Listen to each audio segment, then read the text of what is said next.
So this is turning out lovely, ladies and gentlemen. Thank you for being... So I was 30 seconds in, and the fucking game crashed on me.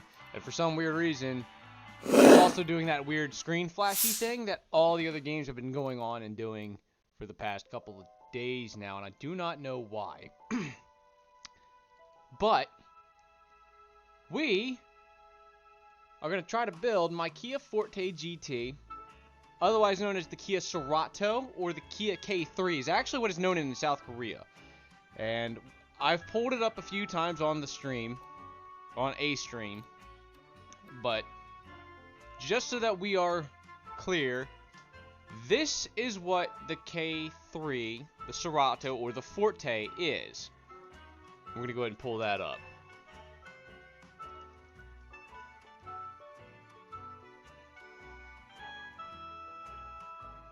It's actually in Russian.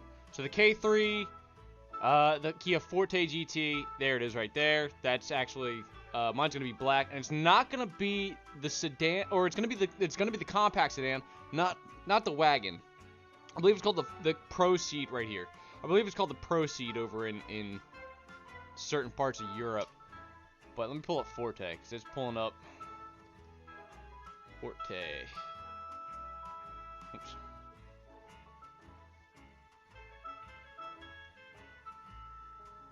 The weird fucking music. What the hell?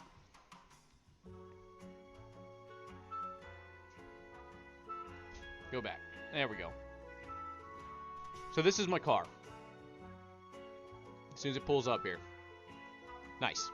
Alright. Mine is black. It does have the turbocharged inline 4. Puts out 201 horsepower to 196 pound-feet of torque. There it is. And it looks just like that. We're going to try to build that. I'm going to try to build that in automation. Give me 1 second. Let me pull up. There it is. Black. Just the black. Black color. Not that trim. It's going to be this trim. There we go. My infotainment system does not look like that. I don't know where that came from. And I've got an electronic parking brake, not that shit right there. However, it is the 7-speed dual-clutch automatic transmission. I hit the back button. And we're going to try to build this car as close as we can get it in real life in the game. 2023.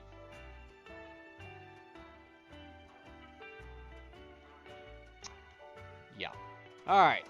Let's go ahead and pull the game up. And that is what we're doing today. This is weird. This is weird. I've never done something like this before. So I got the mouse right down here, but there's a keyboard over there. I might need to hook up my other keyboard. But car designer, new car model. Let's see what we can do. Now I did play around with this game a little bit on Saturday. Body type, sedan. It's going to be sedan. Get rid of all of these. Cool. So we've got...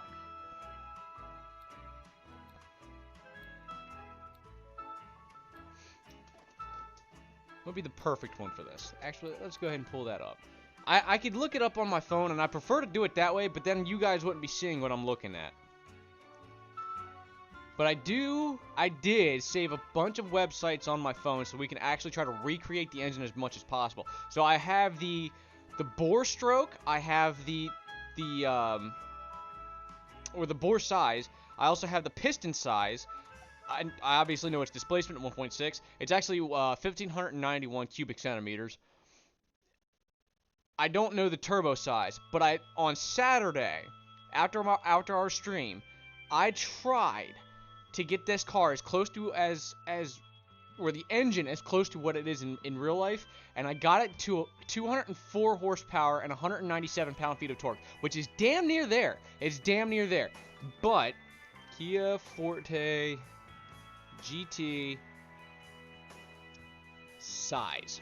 Let's look up size here. Overall size, it's 182.7 inches. in length. So let me look that up. That fucking music, man. Hold on.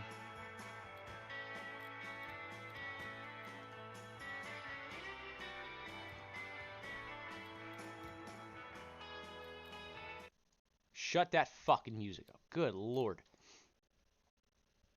Okay, cool. 192.7 inches. I'm gonna look that up in meters. Where's my calculator at? That's not the right thing. That was the calendar. I keep fucking doing that. Inches to meters. So we're doing... It's 182.7 inches in overall length. 4.64 meters. So let's see if we can't find a sedan with 4.64 meters.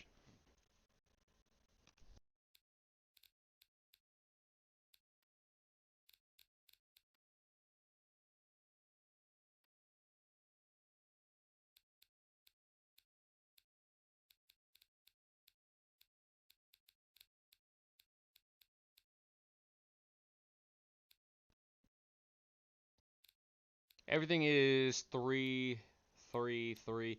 So I can't... The wheelbase. Well, they don't have anything longer than 3 meters in length. That might just have to work then. Fuck it. We'll take that. That's a compact sedan. It's like Kia Rio size right there. But alright. And these are 09s. These are 09 models. Alright. Well.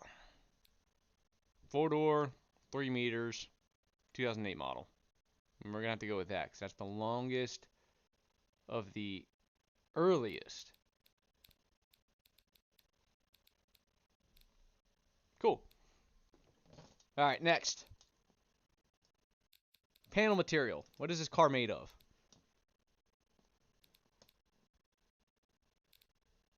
That's a pretty good fucking question. I have no idea. Let's go with... We'll go with...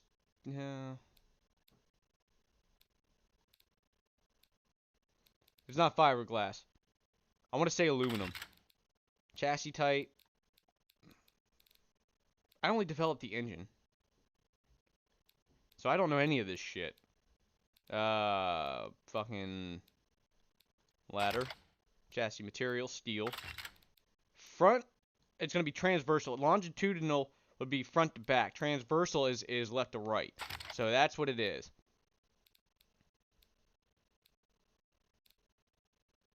And I do know it has... Let me just double check this just to make sure. Independent front and rear suspension. I believe that's what it is. Oh, no. Okay, so front suspension is strut. Rear suspension is multi-link. 2023 Forte GT. And I do know that the Forte GT and the other models... Coil... hold on. Front type is a strut. Rear type is multi-link. It does not have... what the fuck? Due to engine placement, chassis type, or body selection. There we go. Monocoque. Strut. Multi-link in the rear. Beautiful. So that is going to have to be the basis of our car. A rear longitudinal. In a 4-door sedan, I don't think that's possible. But and then again, I don't know shit about car design. I only played this game for about 2 hours on Saturday. Just trying to, and I was only developing the engine. All right, so I thought it was a independent front and rear suspension. I thought it was a little bit more sportier than that. Anyways, next panel. All right, new project. Now, the engine name for my car, the engine code is G4FJ. And again, I'll pull that up here in a second. But it's called the Gamma class. Gamma engine variant G4FJ.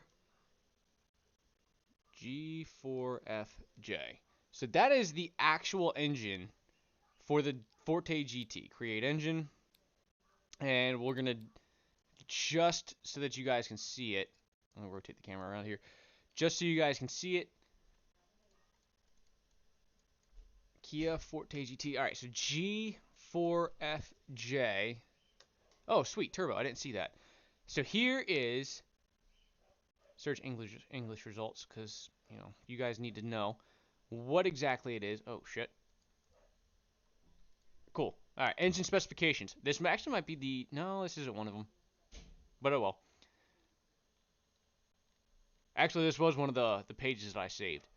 It is in this weird little non uh 204. It's like that's not horsepower. That's PS. Pfefferstärker or whatever the fuck it's called. But it does have some of this. So I know. Let me go back here. That's the Gamma engine. KTM tuners. Korea Motors. Oh, engine numbers. Here we go. I think this was one of them. That's engines for sale.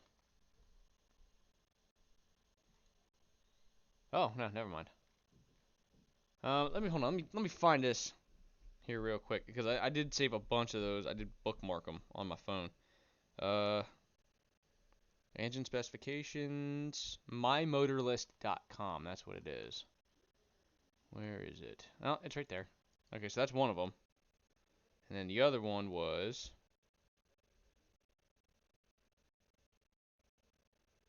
autodata.net. Alright, so G4FJ engine specs. There we go. Let's look that up. My Motor List, Automaniac. See what that says. Newton meters. I do know. I know my car enough to. KDM tuners, Hyundai News, Precision Internal. Let's look that up. There's a list of all the cars this engine's currently put in. Kia sold, no. Cerato, there it is.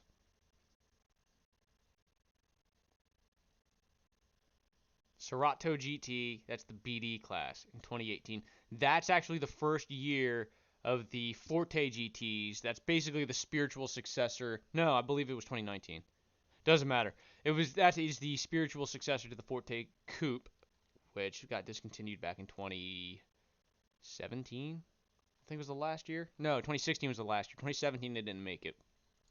But my motor review. Let's see if this has a little bit.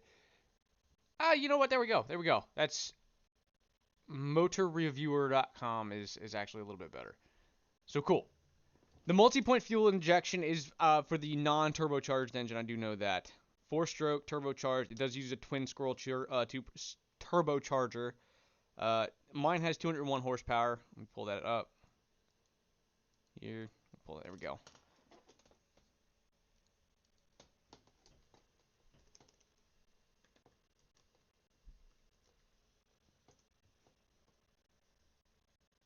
Ooh, 24.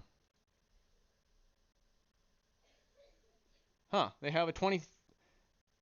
They already have the 24. Why the fuck does that look like a baby K3? But we're not here for the Rio. We're here for my car. There it is.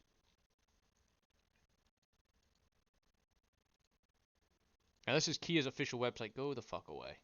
This is Kia's official website. So this is basically the best place you can find pictures, stats, whatever, what have you.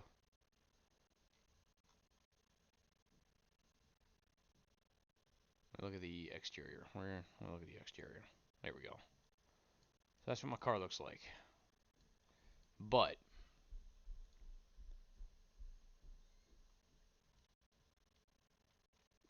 4-stroke. There it is. Bore and stroke. Right here. Bore, stroke. we can develop that in this game. That's what we're gonna do. So it's an inline 4 block material. I did see it said aluminum right here. Cylinder block material aluminum, and cylinder head is also aluminum. So we're gonna have to go with both of those. Right here, I believe it's 77 millimeters for the bore and 85.4 millimeters for the stroke. So for the bore, I'm going 77. Whoops. 77 and 85.4. 85.4. You know what? I might have to. There we go. Take that out. That's the steering wheel. Take the keyboard because I can't just keep reaching over there to grab the fucking type. And plug this bad boy in. That's a budget keyboard. Perfect. Alright. 85.4.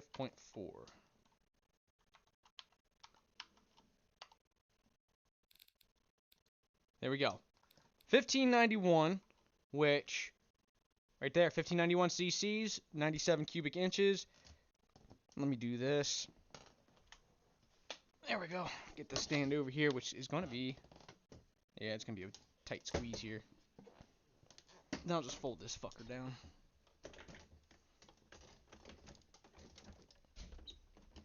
Beautiful.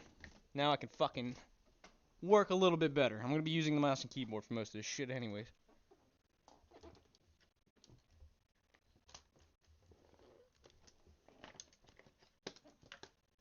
Alright.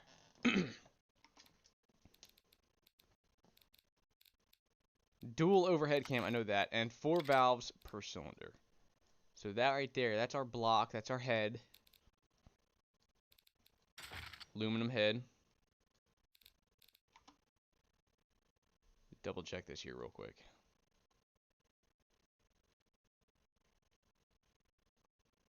Right there, 204 horsepower, that's what it says. At 195 pound-feet of torque at 1500 to 4500 RPM.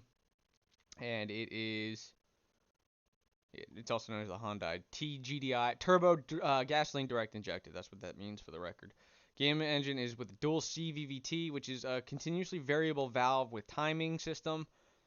But right, and the compression ratio is, I know, 10.0.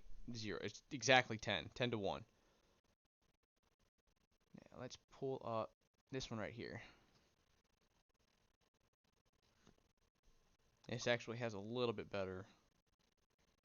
Well, maybe not. Oh well. So yeah.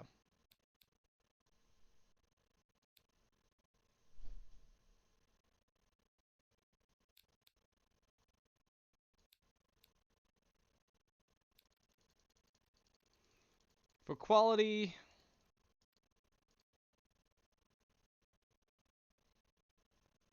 yeah, we'll just do that. Next panel, the crank. See, and this is the part where I actually basically just had to wing it because I couldn't seem to find any of this information. What the crank is made of. So let's try to look that up. G4 FJ crank shaft.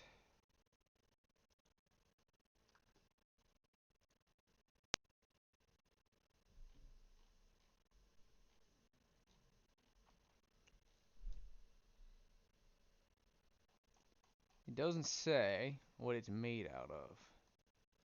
Crankshaft material. Oh.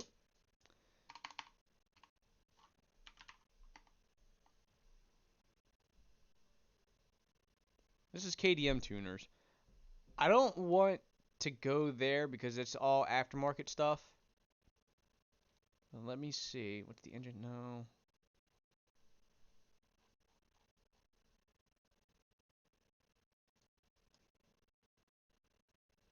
Maybe it might say. These are the main bearings.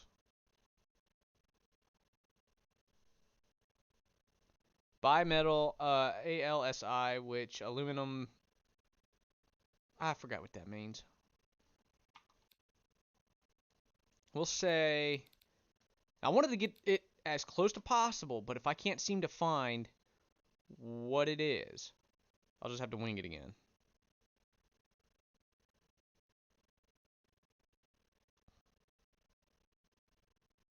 Specs. No.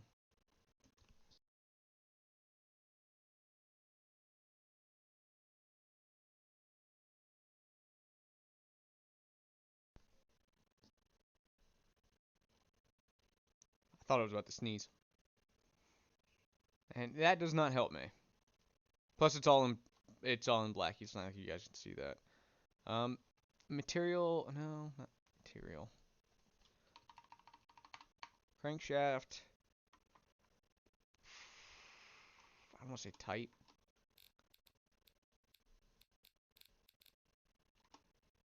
Alright.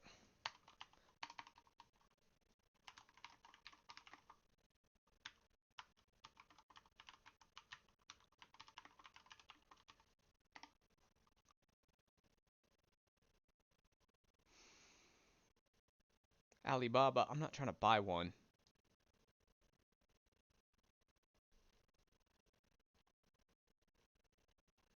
Some of this shit should be like readily available. Like, I would think. It doesn't say.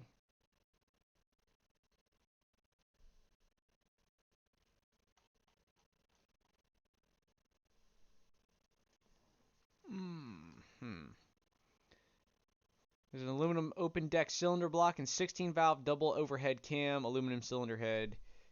Equipped with continuously variable valve timing system named CVVT for the intake timing only. Okay, the camshafts are chain driven. There are no hydraulic cam followers. Valve clearance adjustment is required every 60,000 miles. Fixed geometry intake manifold. I don't see anything about the crankshaft material. So,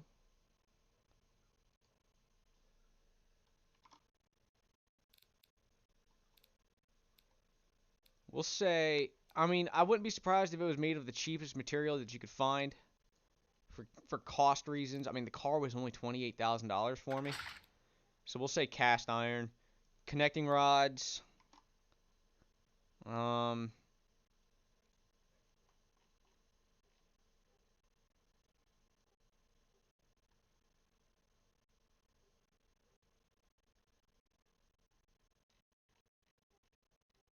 It does not say.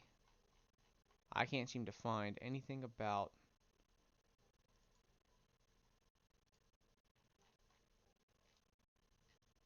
I got the dogs outside barking right now.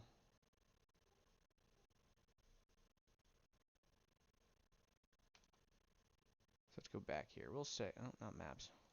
I don't know why I clicked maps. So we will say,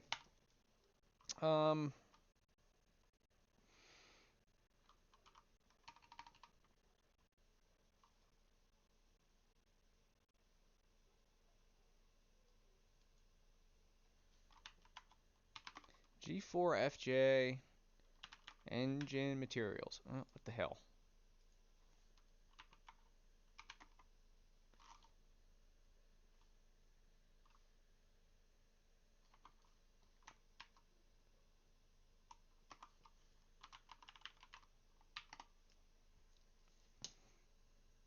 Alright, well here's Wikipedia. Let's see if we can't find something on Wikipedia.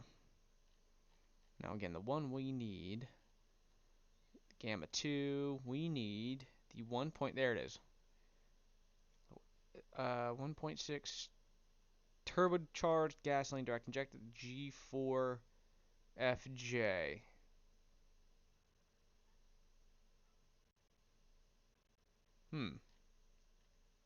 Alright, so yeah, that's it right there. 201 horsepower, 195 pound-feet of torque, which is basically 155 pounds. It's not that bad.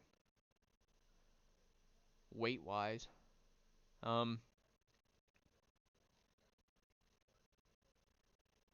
I don't see anything about its engine. So let's Forte and the K3 GT, or yeah, Forte. That is the GT line.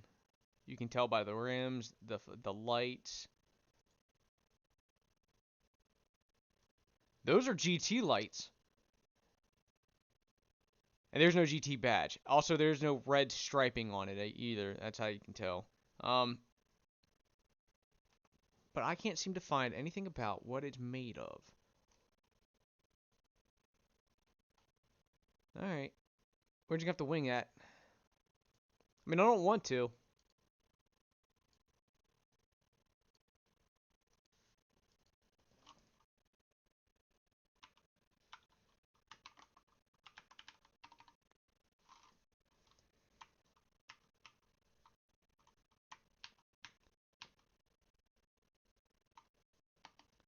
Engine specs.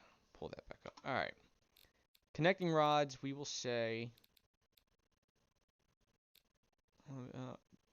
fucking connecting rods.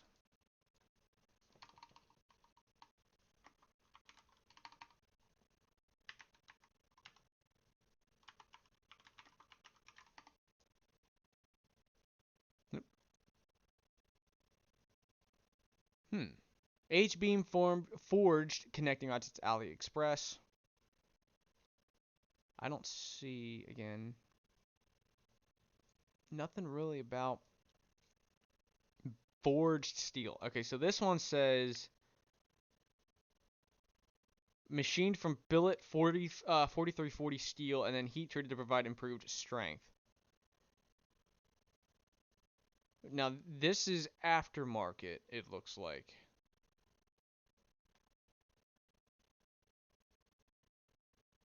But we will have to go with that. Heavy duty forged. Pistons. Those are also forged. And the balancing mass. We'll say none. Because I have no idea. Variable valve timing on the intake. And no variable valve lift at all. Compression 10 cam profile. I'll leave that there for now. And the RPM limit. My car's RPM limit.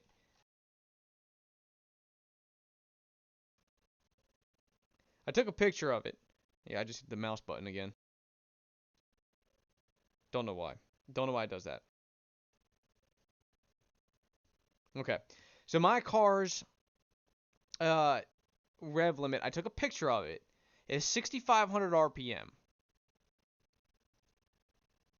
But just to make sure, I just want to make sure. G4 FJ max RPM.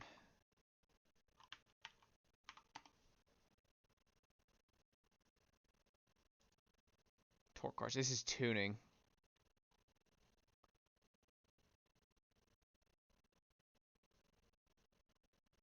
.201 horsepower at 6,000 RPMs and 265 newton meters or 195 pounds at 1,500 to 4,500 RPM. That is not the limit, but again, I did take a picture on my car of my car. Go forward. The instrument gauge cluster.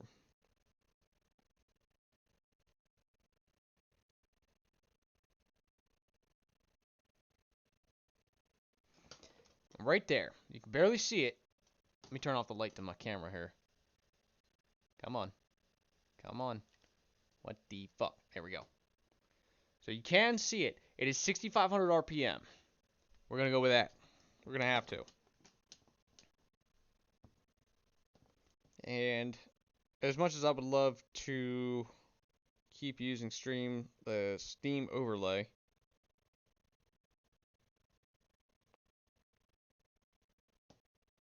autodata.net. So actually, let me look that up. Autodata.net.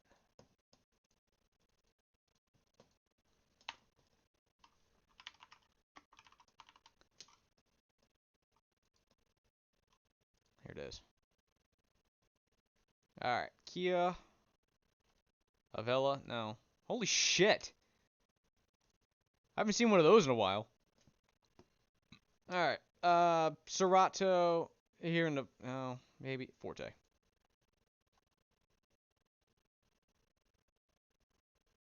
Ooh, 21. That's the facelift. 2021, the facelift. Right here's mine. The dual clutch transmission. So cool. This is my actual car. 2021, 22, 23 with yes. Good. So you guys can actually see that. Front wheel drive, internal combustion engine drives the front wheels, yeah, obviously. How long is the vehicle? 182.72 inches. That's 4.64 meters or 4.54 meters. Mine is the 7-speed dual clutch automatic. But let me look up here. Mine does not have a start-stop system. My Soul had that, where if you come to a dead stop at a stoplight or what have you, it shuts the engine off when you come to a complete stop. But mine does not have that. Direct injection. It is turbocharged, twin scroll turbocharged. But I don't see anything about urban fuel mileage, economy. It says 30 miles per gallon on my 45-minute trip every single day to work, uh, barring the weekend. I can get fucking 40. And it is not easy driving. I drop that fucker into sport mode and I have some fun with it every now and again. But, so we do have that. The rev limit is 6,500 RPM, so we're going to go with that. Put the quality back up. So this is what we're looking at so far. And I do not know if that's what my engine would look like. Now here's the part that's going to get a little tricky. Turbo, one turbo, turbo type. Let's look up turbo type. Because I've never heard of wastegate on that thing. And I don't know if it's a smart boost feature or not. So we're going to look that up. Front transverse, yeah, obviously. Engine oil specification for the US, it's a 0W30, I believe. Oh well.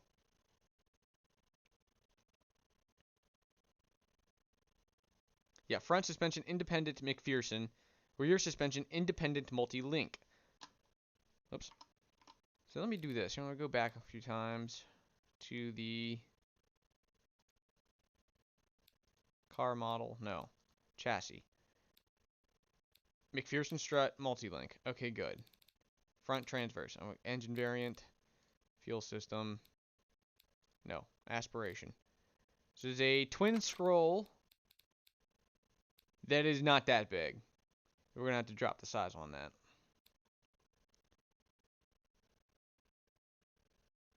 I didn't notice this. The intercooler size.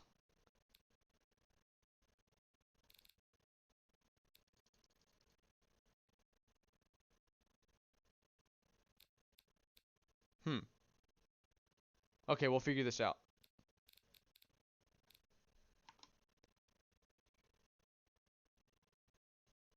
Does not say here what kind of boost controller engine or fucking move that over here. Cool.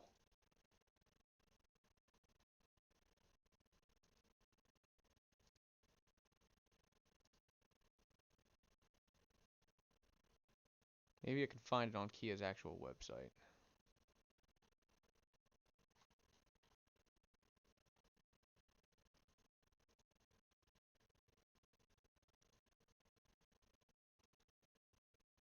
That is not the right one. That is the LX. There it is, GT. Okay.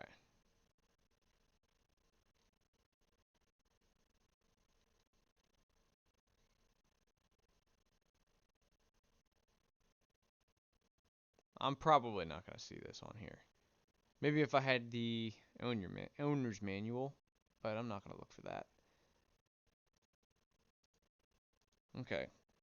G4 FJ Turbo.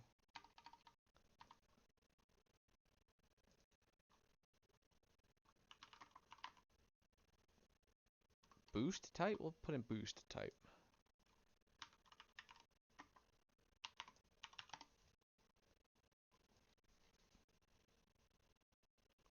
That's pretty 18 PSI. That's not that fucking bad on a stock or aftermarket. Never mind. Factory boost 18 PSI. The maximum boost from the turbocharger is 18 PSI. Where there will be aftermarket. That's the Velociter. But I mean, it's the same engine.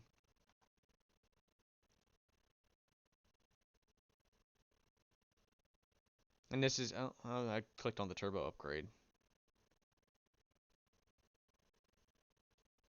Fuck it. Accept it. Fine. Fine. That is not a big turbo, but it's not supposed to be big.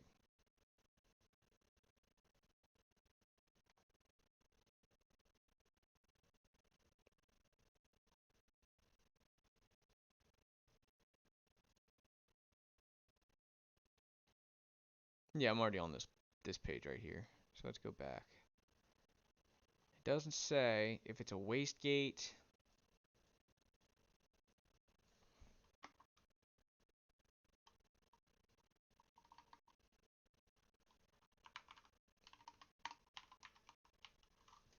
Wastegate boost turbo type.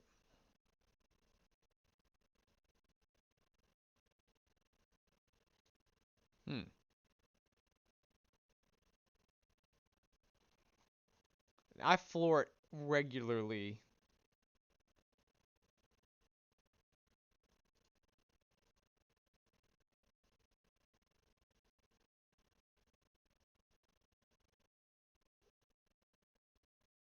Huh.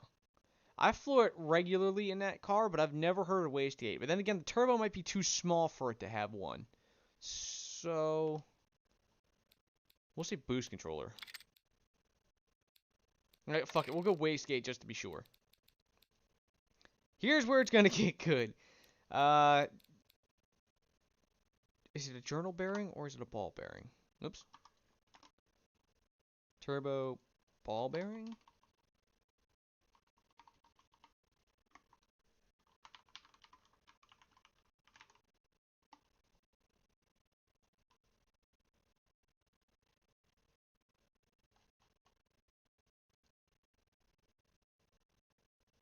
That's eBay. I don't want it to go to eBay, but I might not have a choice. If I can find just something on eBay or something that tells me start my car. Startmycar.co.za. Is that New Zealand? Wheel bearing.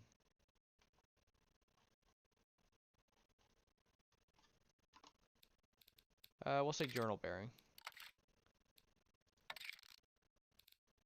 Now here's where it's going to drop the size there.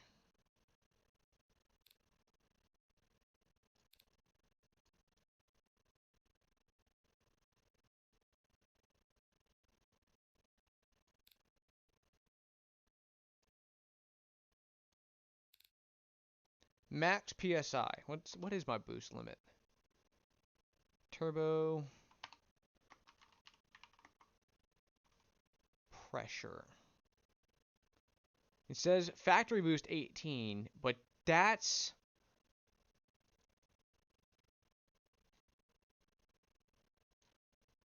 fine. You saying that comes on the factory set for 18 PSI, or is that the max? If it's set up for 18, then the horsepower isn't very good for it, then is it? He's got a point. 18 PSI is quite a bit of pressure.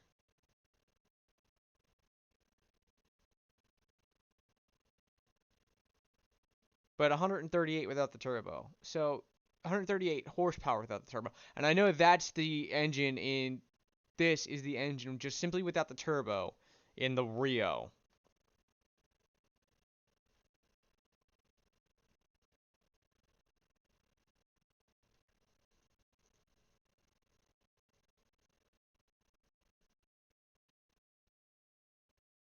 It is not 58 psi. I don't know why it says that.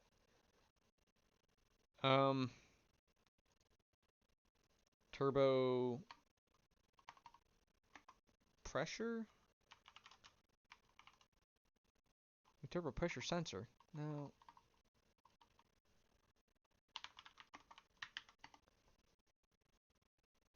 Say turbo psi. And it's still popping up the same thing. Let's see if Google can't find this. Alright, hold on a second. Hey Google, how much does a Kia Forte GT's turbo pressure put out stock? Here are the top search results. I'm looking at something for 2021.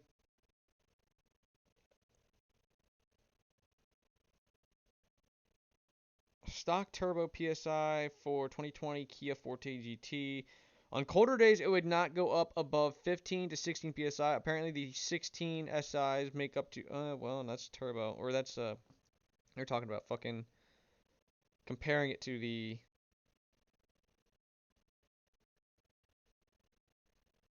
Ooh, hold on.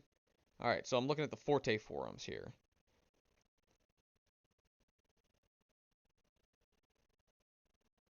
I was, so, one poster back in 2020 said, I was browsing briefly on the VT and Elantra forums and wasn't able to get a 100% answer. Some say peak PSI is 18, but on average 10 to 12 PSI.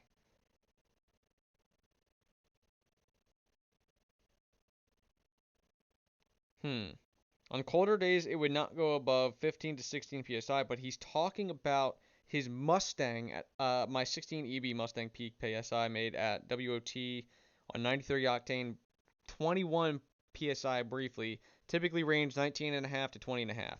On colder days, it would not go above 15 to 16. So, I don't know. Here's one. Usually from what I've seen max, it was like 13 stock, but I could be giving a bad reading. RPMs are reading right though. Using an OBD2 along with car scanner app, it gave me a reading of 15.3 psi. I think temps were in the mid 60s to low 70s. I used 93 octane, by the way. So here's one guy who says he uses an OBD2 AA on his GT for 18 months now. The ECU seems to have an overboost function. At least here it does in Australia. In regular use, I see 15 to 16 psi. It varies depending on air temp density and humidity, obviously, as the ECU is chasing torque targets. However, on cold nights, I've seen it hit 21 psi in first and second gear DCT, and under acceleration, when ambient temperatures is under 10 degrees centigrade, the traction control turned off. It says and the TC turned off, so I'm assuming that means traction control. It only occurred a handful of times, but I'm not always flooring it and turning off the TC, so yeah, traction control, but it's the highest I've seen. So he's saying 15 to 16 psi. Let's do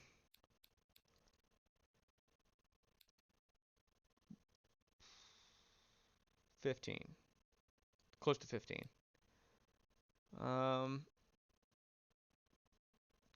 AR ratio and compressor trim.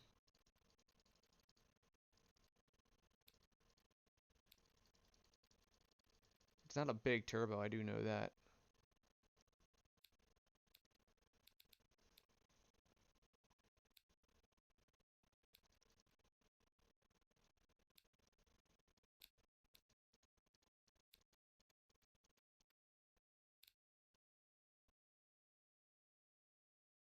Now that's just the horsepower that my car puts down.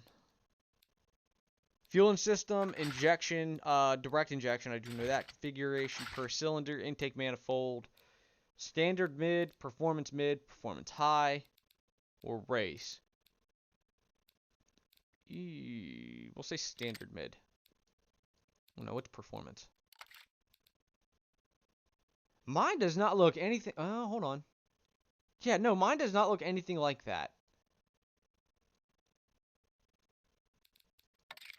Performance high. We'll say standard. Mid. So my turbo, so here's where it is. My turbo is in the back. If I'm looking at my engine, it's going to look like this. My turbo is in the back right here, but the intercooler is all the way up front. And the air intake system feeds from the turbo to the front right here. Right about here. If you're looking in the engine bay, there's the intake. Turbo goes back. The intake tube goes all the way to the back and around the hold on. Let me look that up.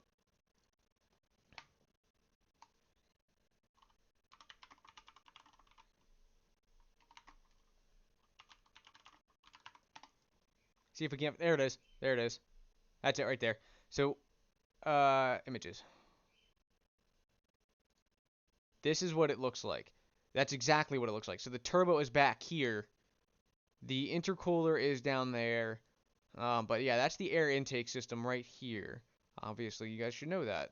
If you're watching this channel, you already know. Now this is for the 2-liter Atkinson cycle engine. I've had that in the Soul and my first Forte, which was a manual. But that is what the engine looks. Oh, hold on. D Garage Project Kia Forte GT presented by Harman Kardon Part 3. Oh, hello. Oh, my goodness. The physical characteristics is designed by the turbocharger established personality. Yeah. The Forte is manufactured by Borg Warner. It's one of the latest generation K3 offerings and features an electronically controlled wastegate. Oh my god, the inducer on the compressor is just 37. I fucking found this. This is the OEM turbo. Okay, so 37.6, while the major diameter is 49.2. It makes a 58 trim wheel. Ooh. Okay, so, let's go back here. Electronically controlled wastegate, so we're going to have to go with wastegate. It is a twin scroll, I do know that. I don't know about the journal or the ball bearing, but here we go. So, the inducer on the compressor is 37.6, so inducer, exducer, inducer, 37.6? 37.6. There we go. I can't, oh, fuck. Can't change that. And the wheel's major diameter is 49.2.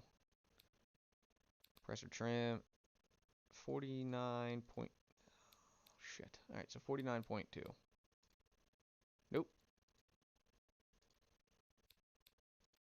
Damn it.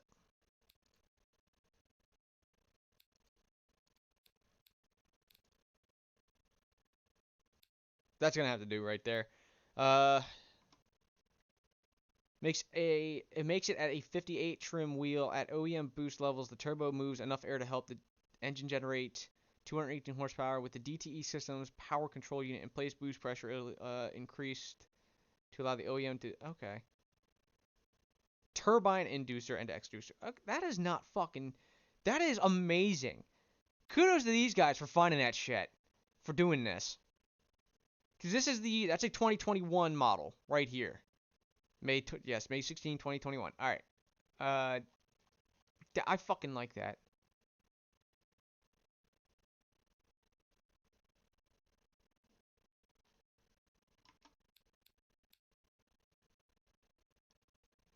$58. And boost limit is, we'll see. We'll drop it. We'll make it up to 16. 16. Cool.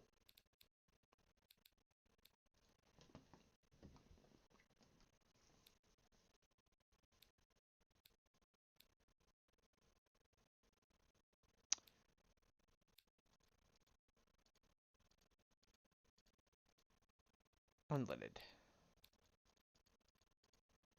And I run 93 in mine. Ignition timing, we'll leave that there. Fuel map, we'll leave that there. Quality, however, we'll make that 5. Headers. Turbo compact, turbo mid, turbo race. Say compact. Header size. See if we can't look that up. I can't believe I just stumbled across this. I really cannot. dsportmag.com. I'll have to save that in my phone. All right, so dsportmag.com.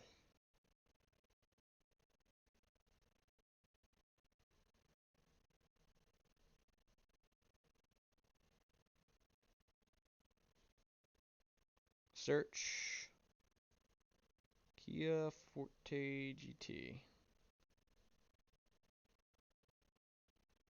There's 4 parts to this that they've got. So let's do that.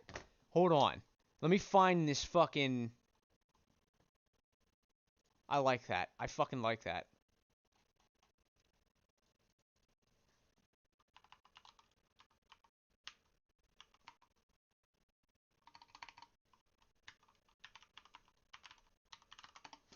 Alright, so dsportmag.com. Come over here, search Forte GT. I'm thinking. So yeah, they've got 4 parts to their little build here.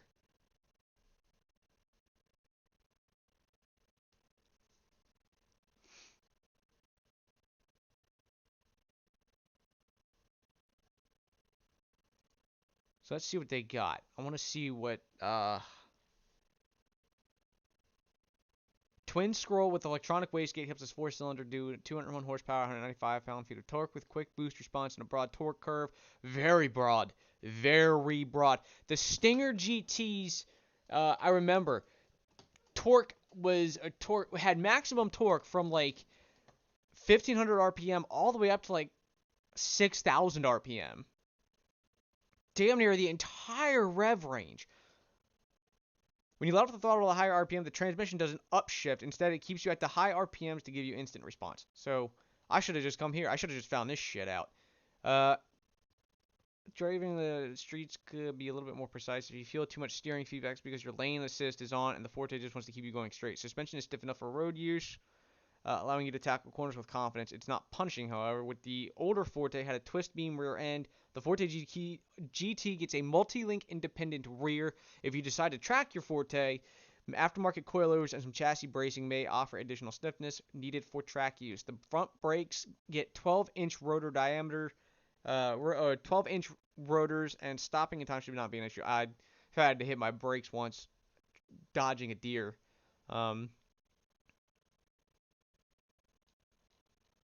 They actually say right here, we took both of the drag strip to find that they ran neck to neck. Get the fuck out of here. So a 2020 Forte GT ran neck to neck with a Civic Si, but it doesn't say what year that was. Well,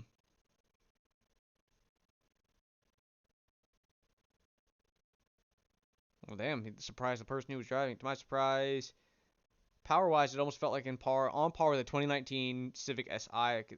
Could this actually be a Kia? I'm extremely eager to see what the aftermarket industry has in store for this platform. Cool. Now, again, that is the 21 model. Limited aftermarket part support. No port fuel injection with direct injection. Not the 2-liter GDI. The 2-liter GDI is in the Elantra N. No exhaust pops on automatic. That's bullshit. That is bullshit. I can do that. I can make it pop just by revving the engine in neutral. But here we go. So it's got basically everything right there. Yeah, compression ratio 10:1. McPherson strut and multi-link. Shock absorbers twin 2. Transmission 6-speed. He had the 6-speed manual. Final drive. So if I need to customize the transmission, at the very least I know where to go. All right, let's go to part 2. There we go.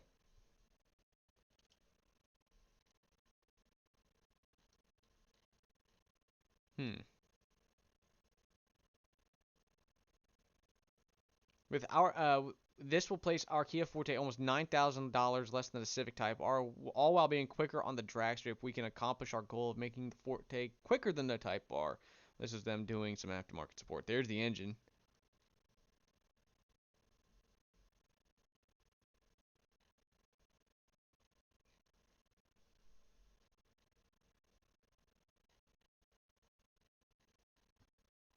Velociter, and that was also something else that they had. 1.5 liter engine in the Civic Si. So that's not that. Yeah, the Honda Civic Si comes extremely close in terms of power and price tag, delivering 205 and 192 pound-feet of torque in a direct injection 1.5 liter. We compared it to the Forte only to find out it will come down to personal preference when choosing the two platforms.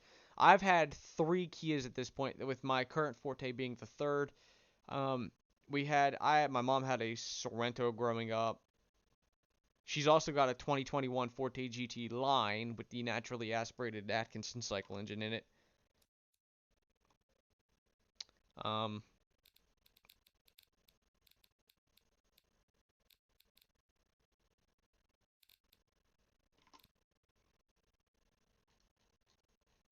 Part 3, yeah, that's where we found everything about the turbo.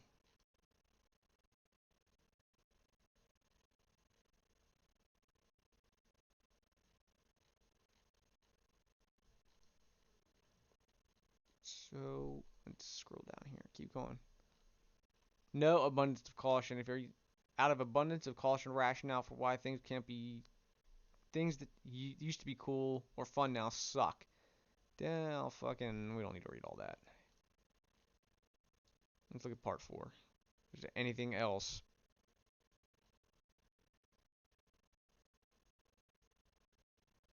We were asked if we could take a 2020 Forte GT and make it beat a Civic Type R in a drag race with only 3,500, and we waited for a punchline. Well,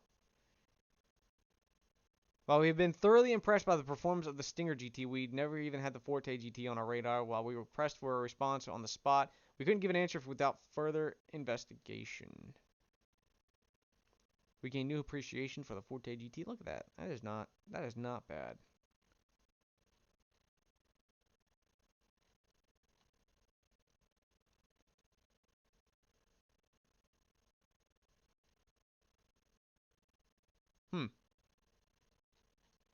Alright. We'll leave that up for now. Headers turbo compact, header size. I don't know, 50 what? Exhaust, there are no bypass valves. But I have a dual exhaust, not a single exhaust in my car. And you can see that. Where is it? Right there. Those are 2 working exhausts. I know this in the wintertime when I started it up at a cold start to let it warm up. There was exhaust fumes coming out, both tailpipes. So yes, this is a dual exhaust car. Unfortunately, it does not give me the option for a second one.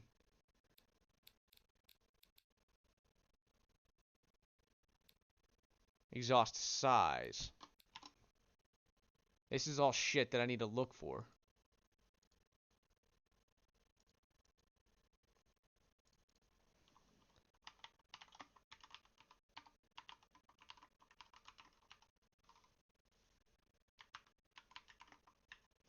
Size. What the shit? Are you serious?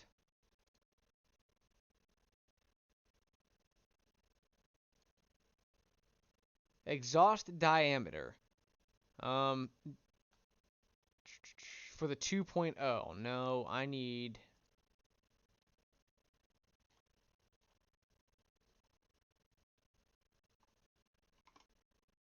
I did that again. I need the 1.6.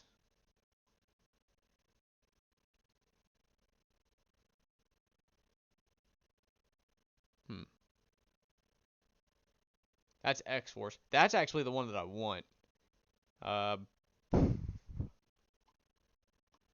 Pipe diameter. That's the K5. But that's also boreless. That might be talking about the...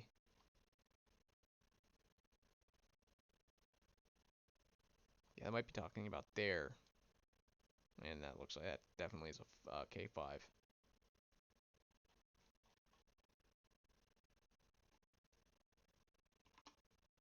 Alright, well, we'll leave it at 50.8 millimeters for now. Catalytic converter. We'll say 2-way. First muffler. Baffled. Second muffler. I only have one muffler, I think. Oh, well, shit. That did not work. See here. The engine is knocking, reducing engine performance and reliability. Compressor surge has damaged the turbo. Try using a larger turbine to make the turbo spool longer. Take longer to spool. Engine reliability is too low to sell. Temperature engine of the headers exceeds safe limits. Alright, well, we have a baseline at least.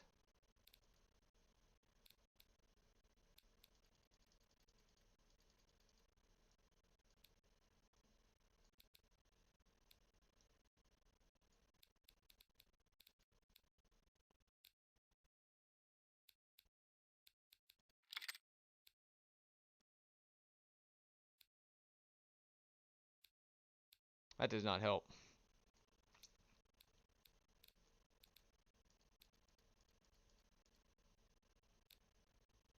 That is a shit ton of torque and not a lot of fucking horsepower.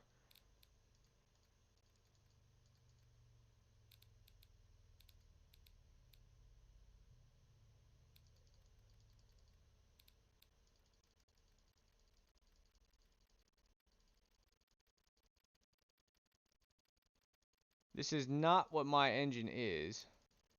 Oh shit.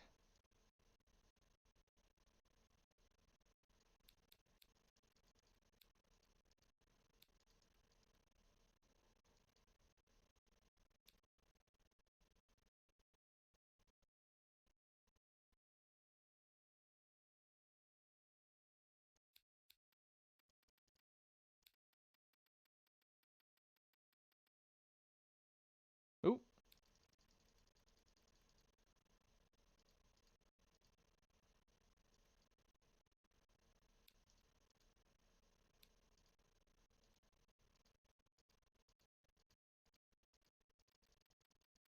We're getting close. That's horsepower. What the fuck is up with that weird power curve there?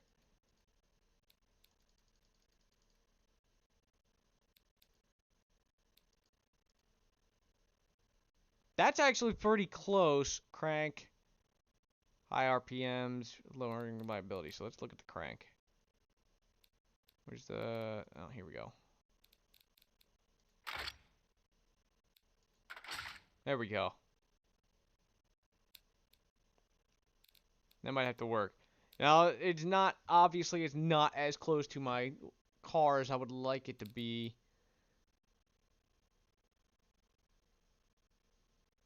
But that's not that bad. It was at, what, 6,000 RPM is when it reaches peak power? 6,300 RPM, 203 horsepower, and at 5,200 RPM, 197 pound-feet of torque. That's not too far off.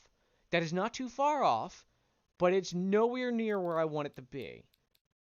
For a 1.6-liter turbocharged engine, that is not...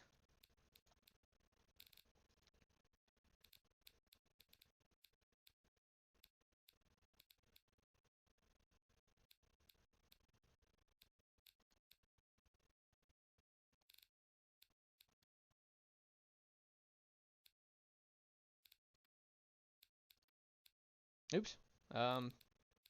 Engine variant. There we go.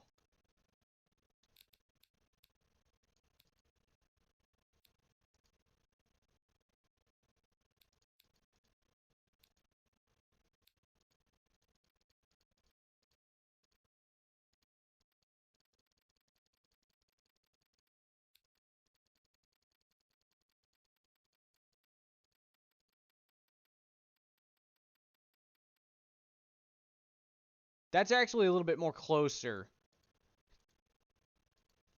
There we go. We'll say 204 horsepower, 196 pound-feet of torque. That's closer. That's a weird fucking... That is a weird torque curve. Like, it peaks right there at 5,200. They both match, and like it really skyrockets to that point. Like, that is a weird torque curve. Or a weird power curve.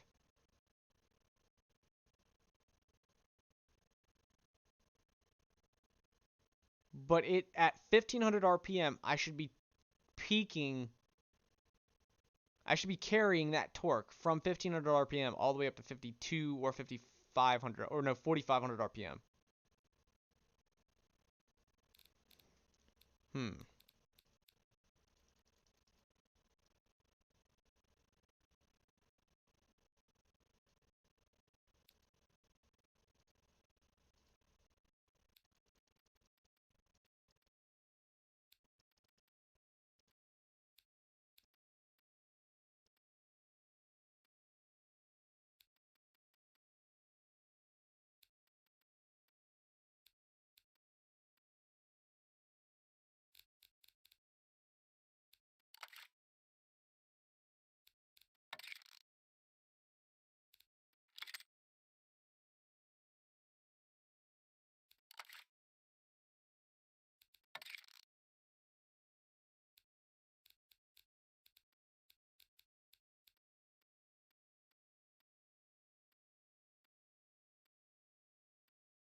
I don't know which way to... Oh, fuck. I done fucked everything up. Alright, let's see what it says. Oh, no, hold on.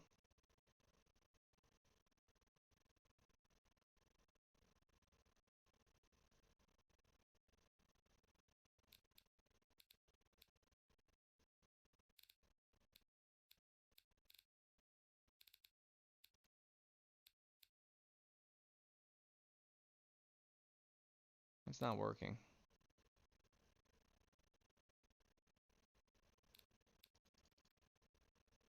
Oh. That's a little bit better. Look at that torque curve. That is sort of what I'm trying to go for. And it damn near peaks.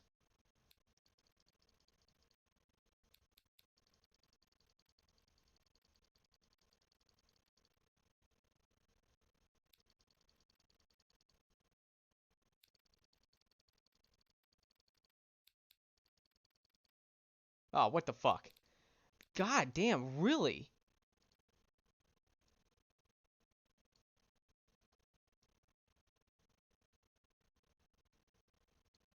Okay, let's say for a second it doesn't actually put out, the stock turbo does not put out 15 pound-feet of torque. Maybe I read that wrong. I did see something about it being 8 pound-feet of torque, which actually seems a lot more, like, reasonable for 201 horsepower. But I'm fucking that torque curve up. Look at that. It's taking longer and longer to get to its...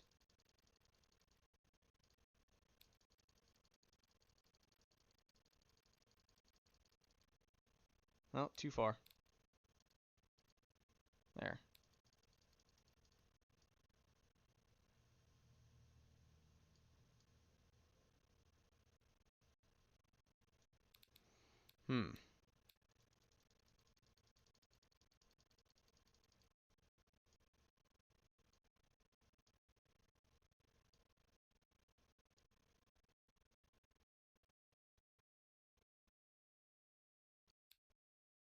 That doesn't help. I probably should have left it there. Where it was,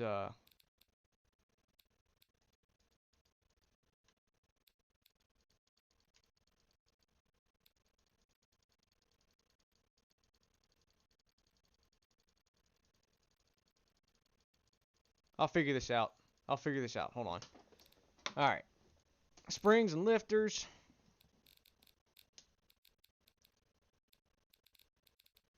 We'll say sport. This is just a preset.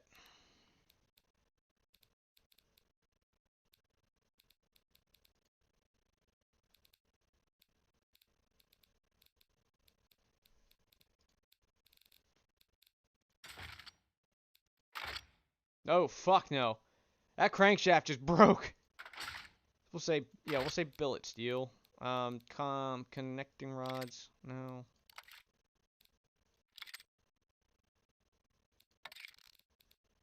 Pistons.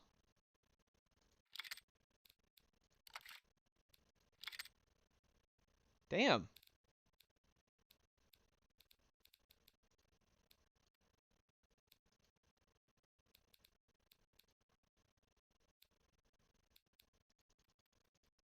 Oh, shit.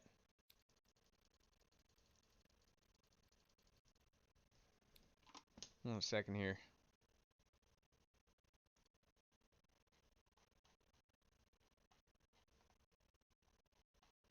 What was the size of the turbo again?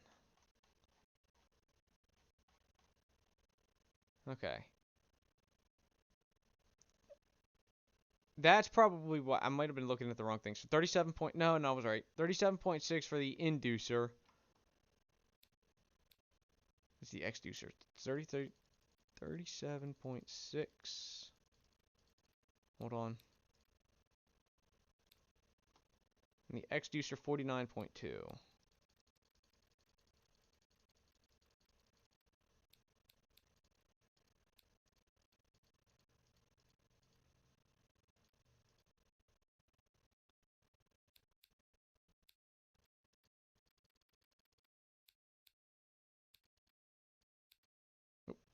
Oh, that's not, no.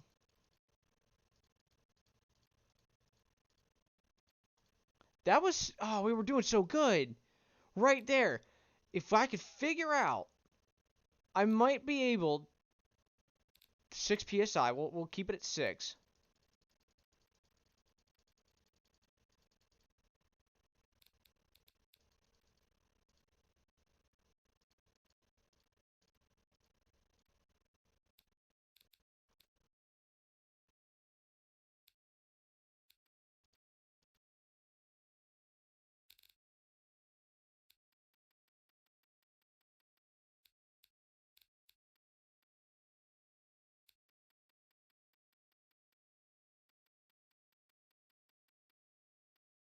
Compressor surges damage the turbo. The headers are getting too hot. Failure to knock.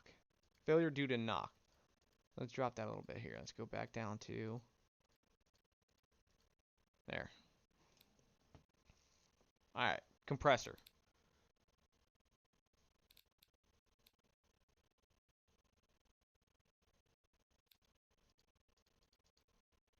It's compression, not compressor. Aspiration.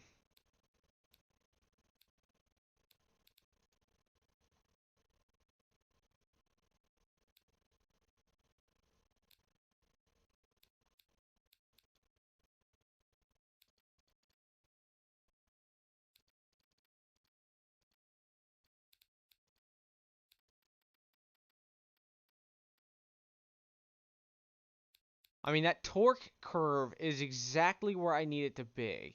It's getting there. Closer to 196 pound-feet of torque. And then on the top end there for the horsepower. The problem is I can't pin down what exactly. Where's the header size?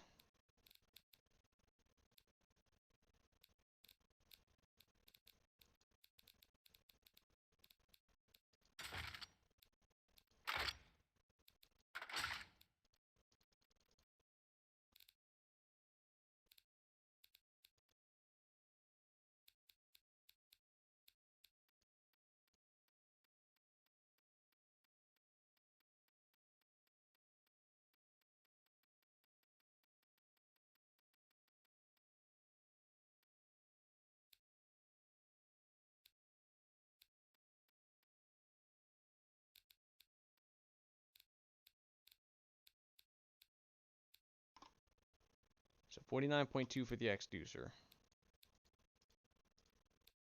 37.6. Turbine compressor trim.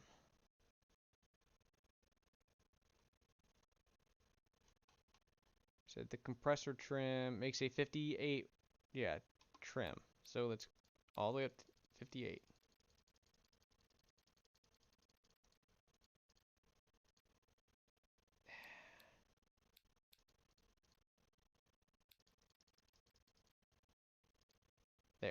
Well, I'm losing a lot of power there.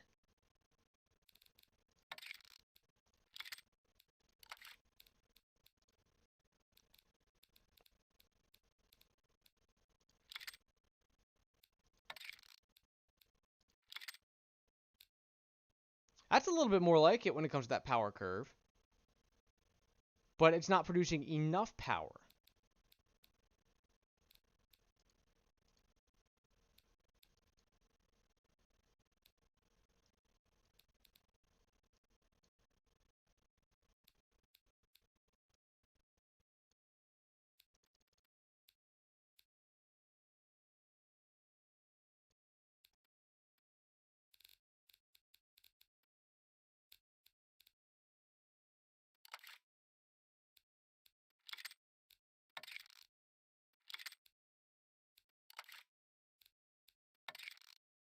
Now, obviously, they're not going to sell a car without a muffler.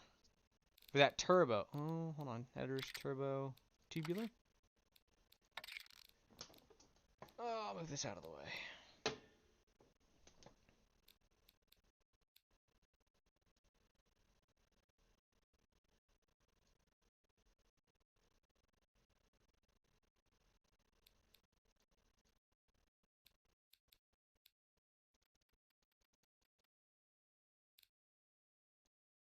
Nope, that's way too small.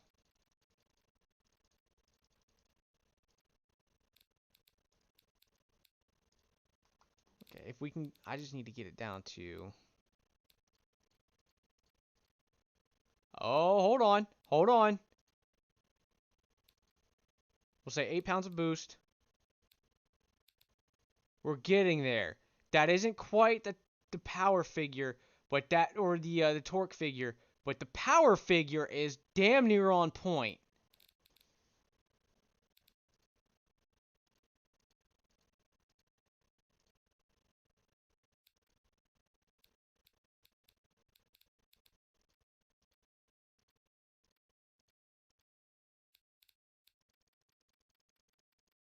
Ah.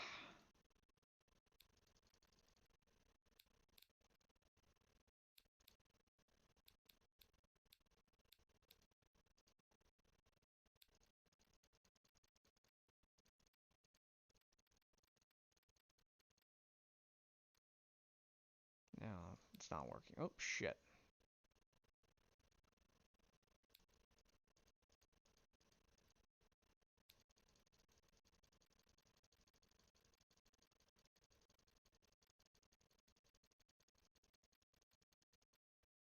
Ooh, too far. Too far. There we go.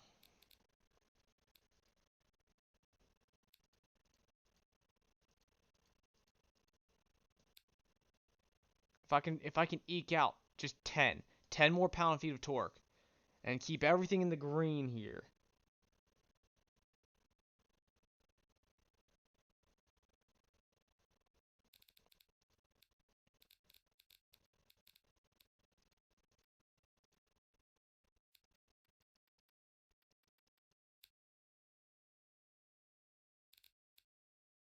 Oh, fuck. Too small.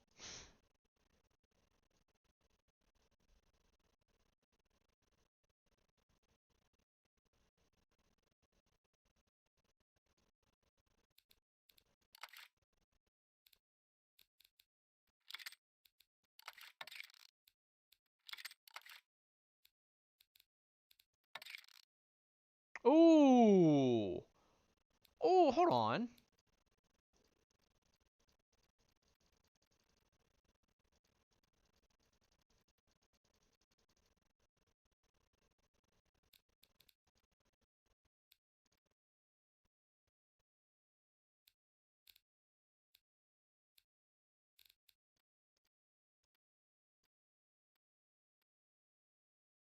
Mm.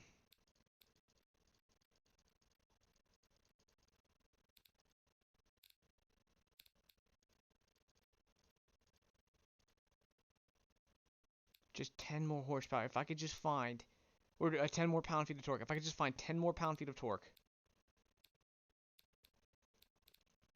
might be able to make this work.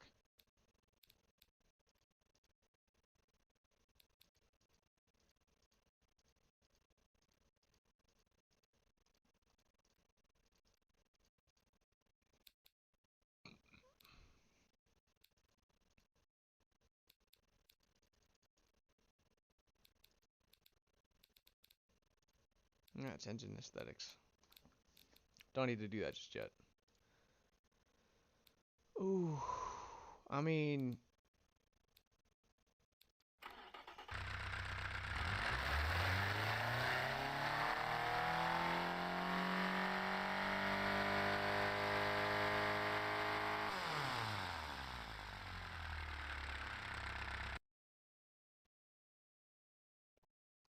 (201 horsepower, 184 pound-feet of torque). That's close.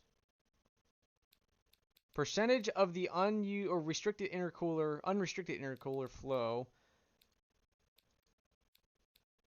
not being used. So if I drop the intercooler size, no, if I make it bigger, it looks like. Now the compressor,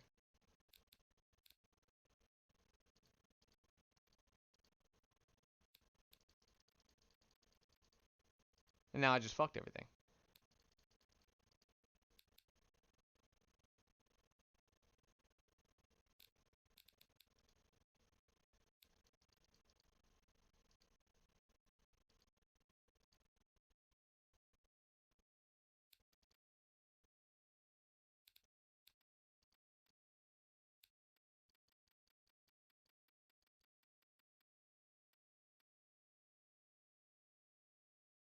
So that's 6,000 RPM. That's 500 RPMs less. But I'm getting quite close. Oh wait, hold on.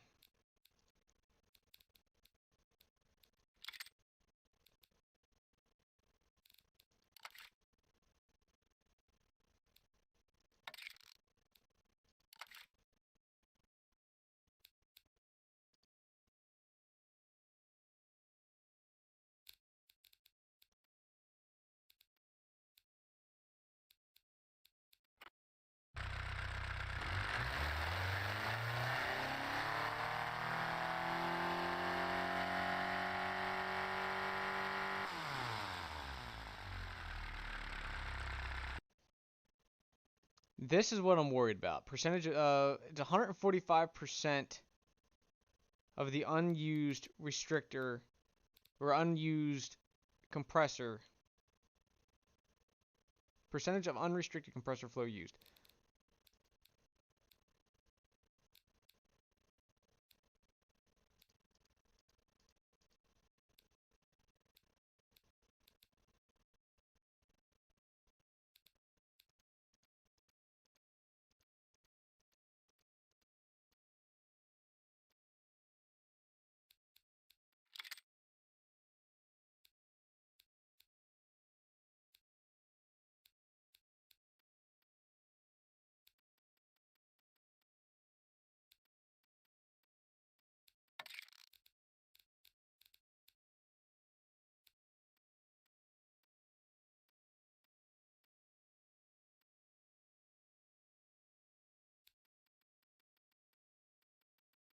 Nope, too far.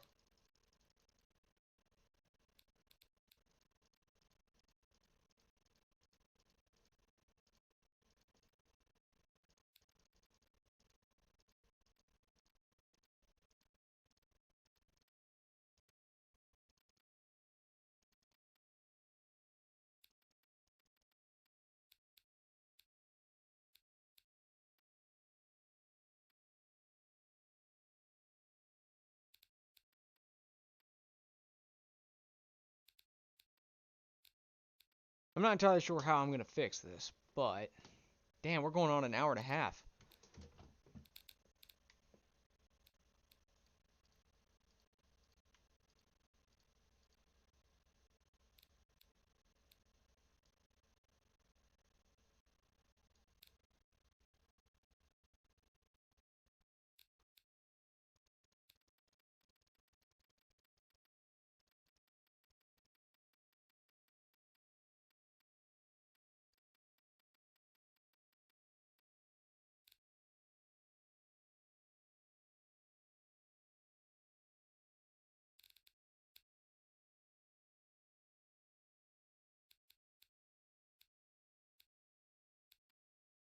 Yeah, that one bump. That's not even a full PSI, and it's fucking 8. I mean, this is as high as we're gonna be able to go.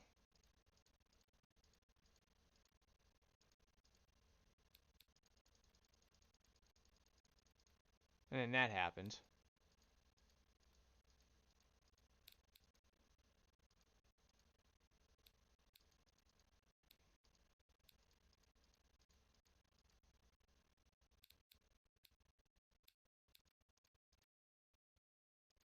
God damn. What the fuck? There we go.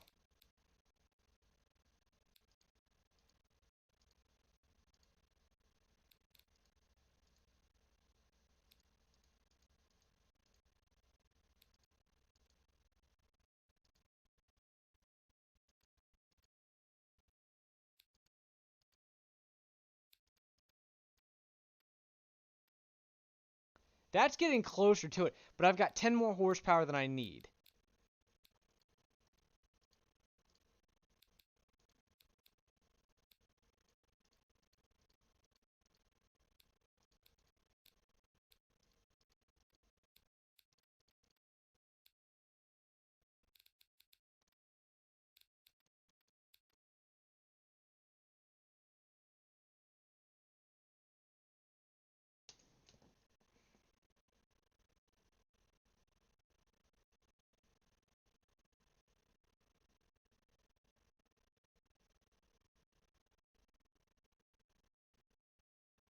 I would need to know all of that shit that this game has to offer and its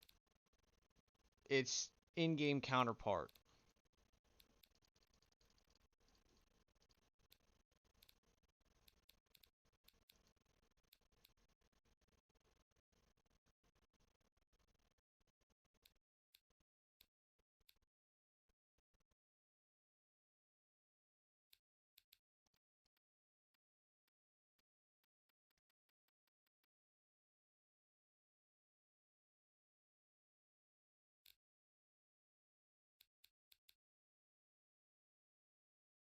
Compressor surge is damaging the turbo. Try using a larger turbine to make the turbo longer to spool.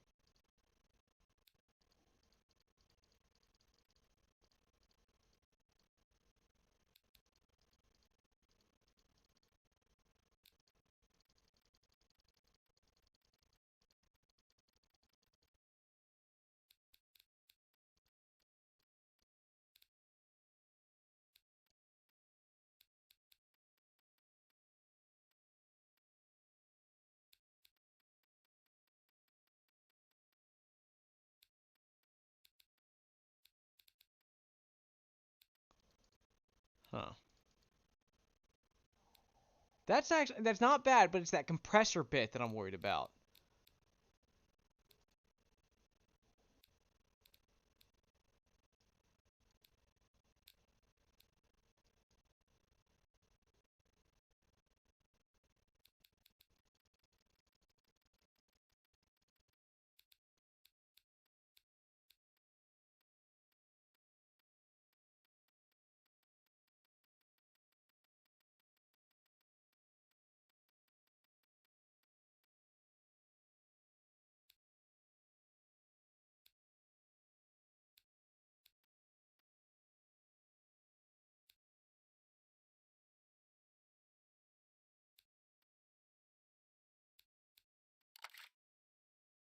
Holy shit.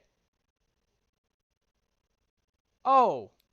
Performance mid. No, performance high.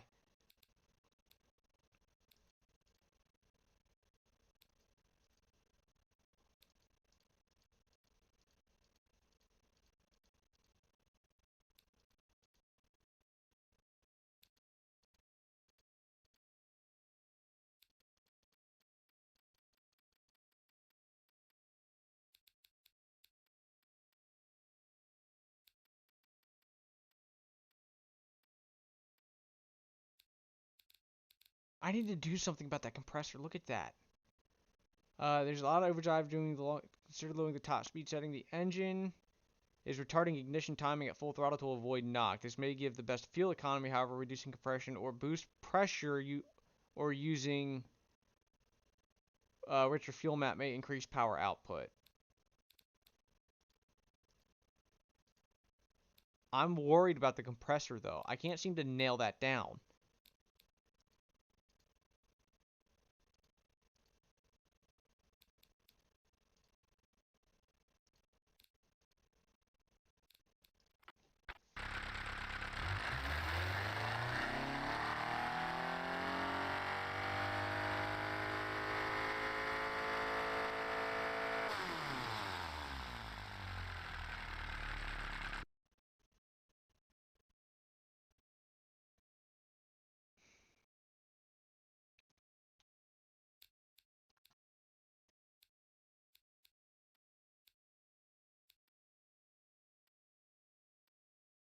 Dropping the compressor trim makes it worse. But there's only so far up I can go, and then that happens.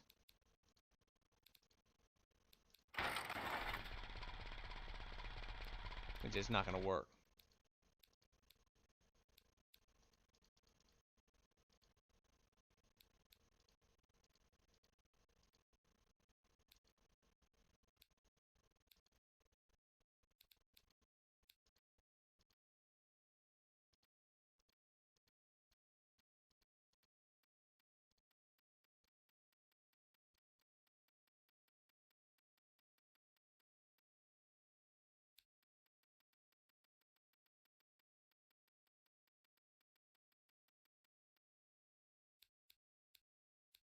I guess I'm just not going to be... Oh, shit.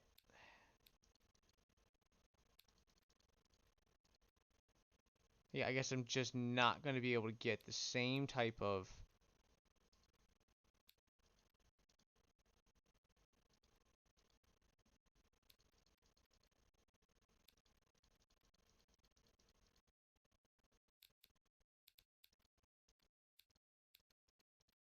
Yeah.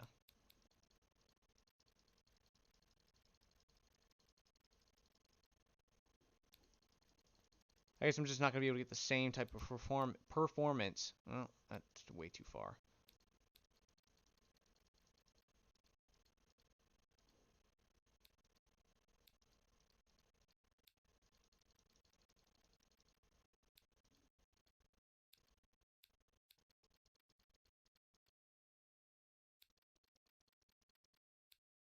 Was it 40? 49.2.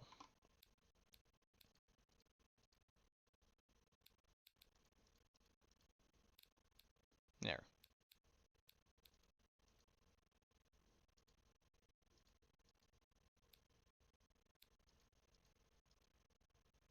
So...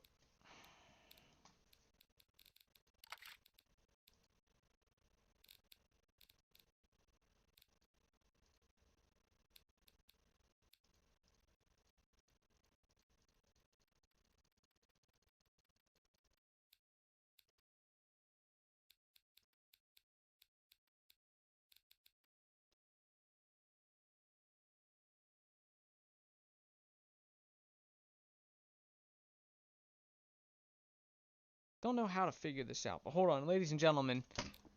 We gotta take a quick break. We'll nail this down eventually. We'll turn this into a 10-hour stream if we have to. So hang tight. We'll be right back.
Okay.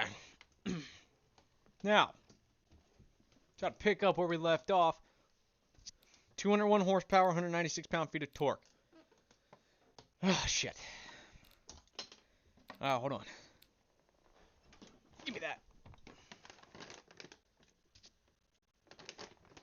I still take this. Still works. Still like doing it. And I'm going to. It's been... Holy shit. Damn near 2 hours. Go ahead and consider it as such. Now, I'm still trying to figure out how to actually, at the very least, get close enough to the same power figures as my engine does stock. And that's 201 horsepower and an 196 pound-feet of torque without changing too much of it, because I want to get it as close to stock as possible, or as close to the real thing as possible. So, 1 second.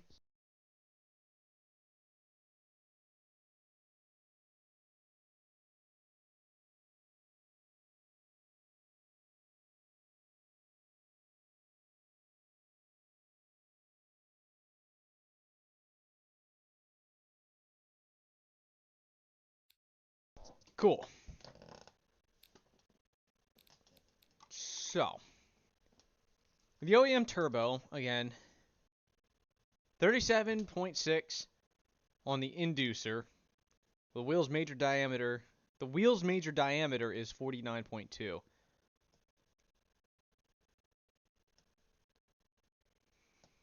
Hold on.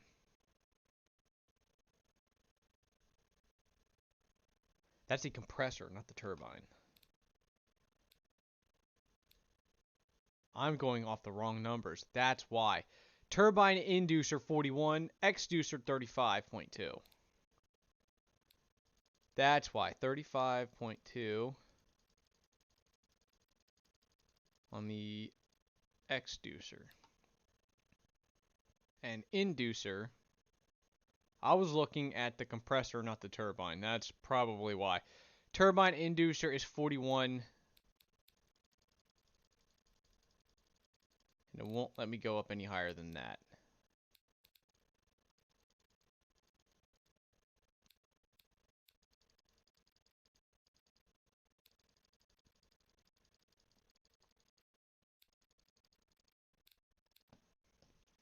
This is now a problem because I was not expecting. I was looking at the wrong fucking numbers. There we go. Oh, there we go. Hold on.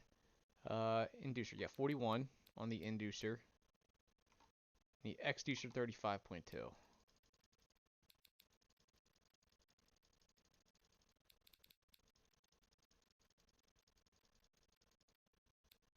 Get the fuck out of here. So I can't even do that.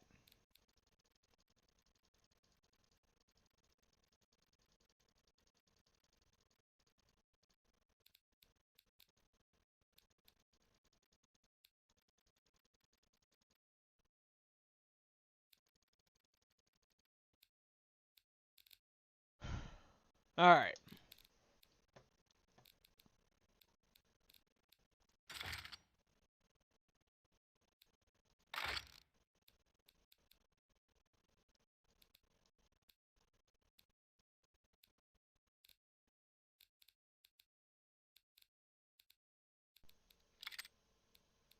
That's also probably something else that I was just not looking at there.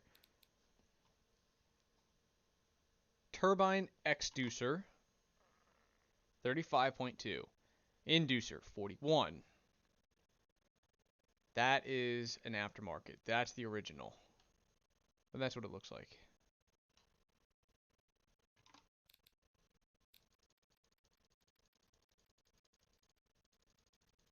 $41.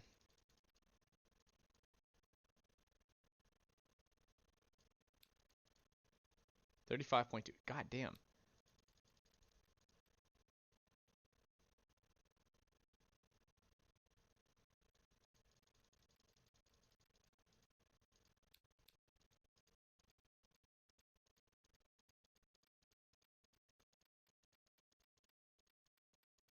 Now it's not putting out anywhere the type of power it needs to be.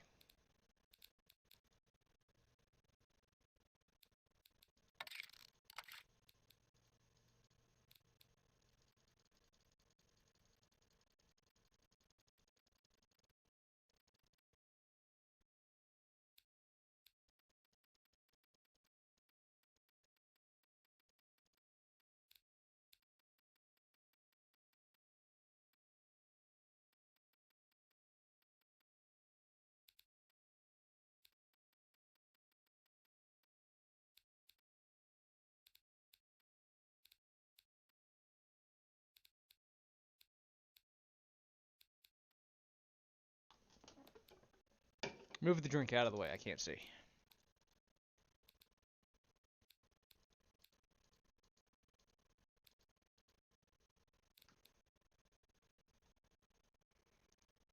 Temperature of the turbine has exceeded safe limits. Engine reliability is too low, obviously. The temperature of the engine headers has exceeded safe limits.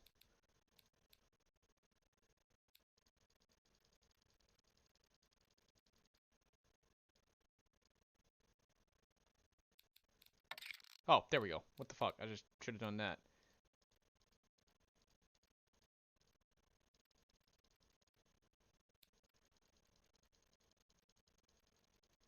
That's only making it worse. Holy shit.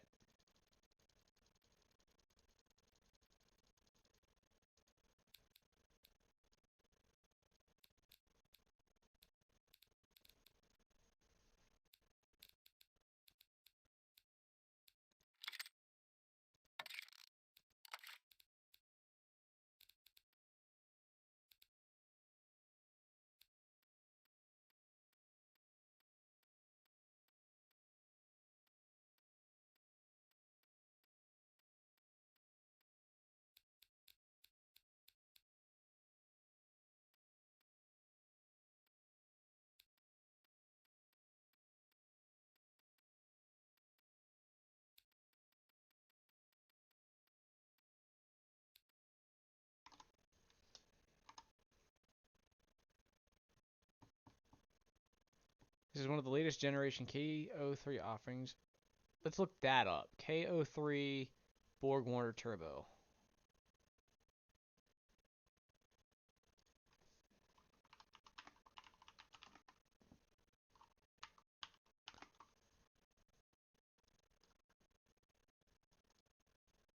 Okay.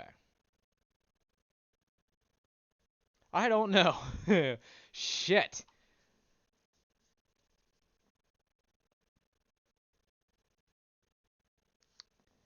Um.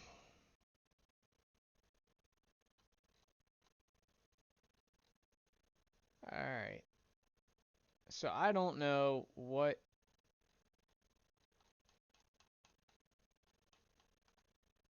which one it is. What size is the KO3? I don't know if it's the KO305, 29, or the 73. But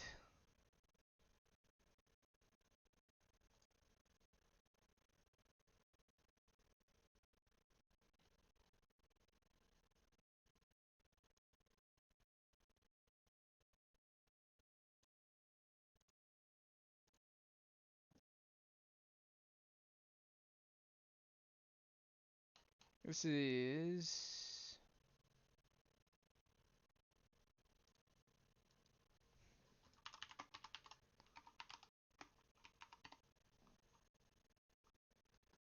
Damn it. There's nothing there.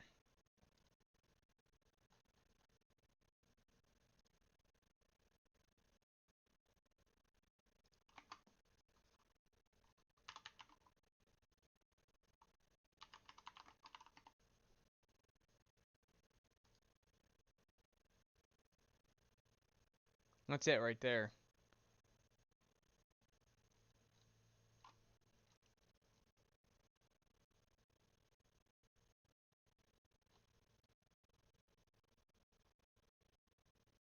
...2020 Forte GT with the 1.6 inline 4. That's exactly the one.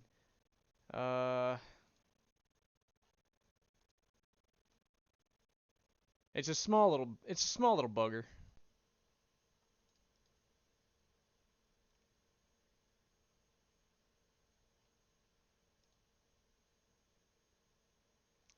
Okay, was it made in Korea? Yeah. All right, so KO30239.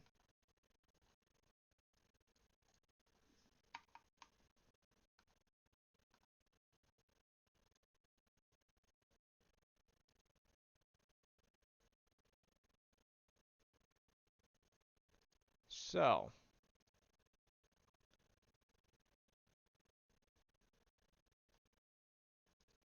oh, no. Go forward.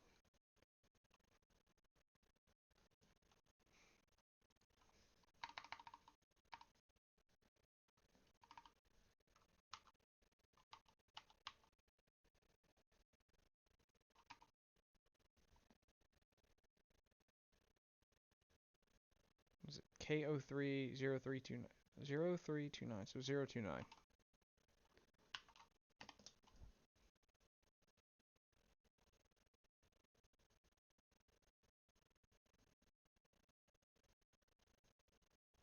These are for Audis. I don't think that's my turbo, but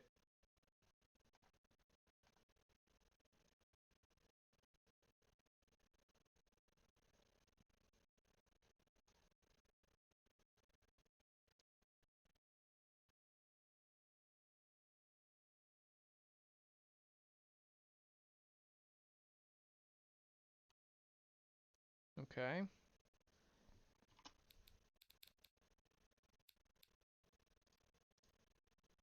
Why is at higher boost pressures?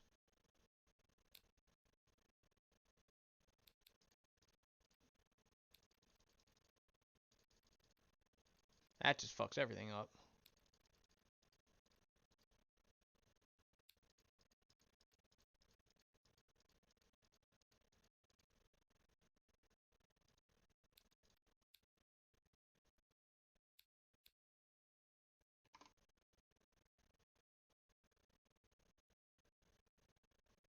Let's go back to the compressor, not the turbine.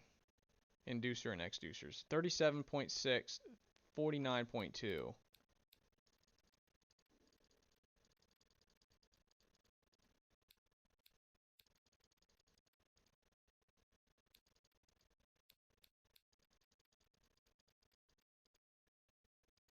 Well, that just fucked everything up again.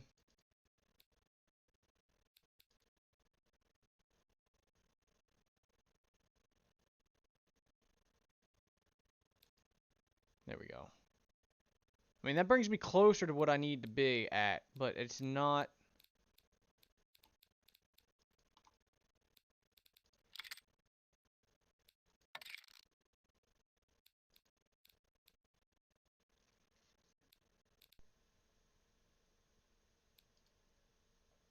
That little bit.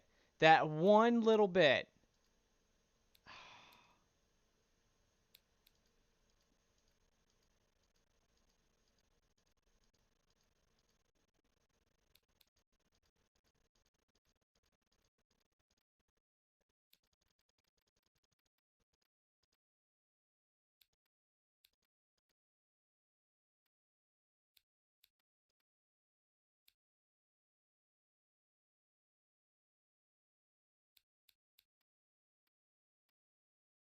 God damn.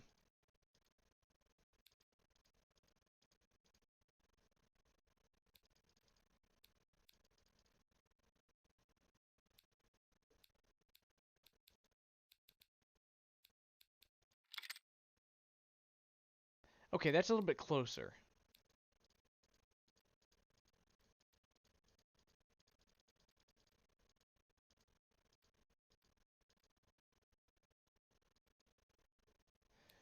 .201 horsepower, 197 or 196 pound-feet of torque.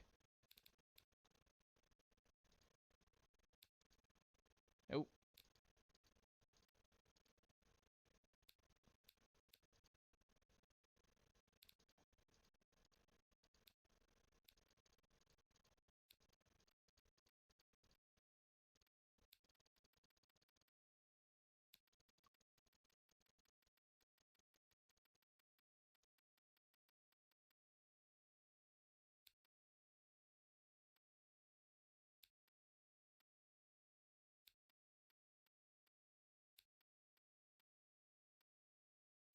Hmm.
I'm getting there.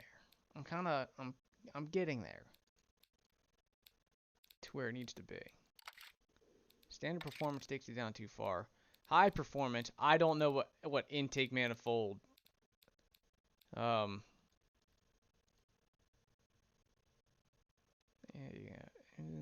And on low RPM or economy engines, this will have long intake manifolds for resonance effects at low RPM.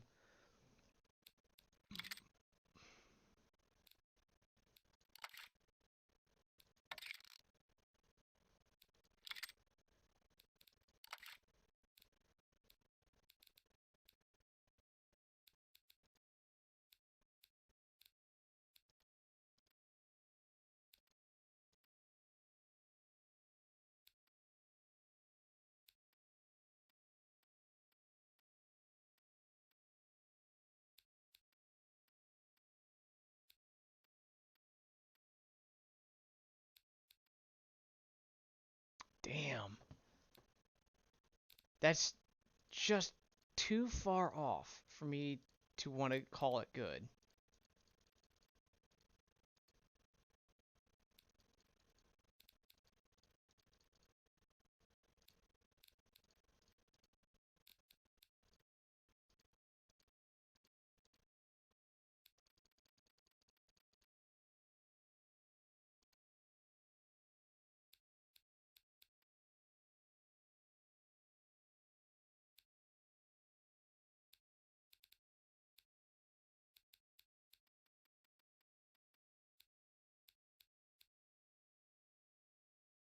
Good lord.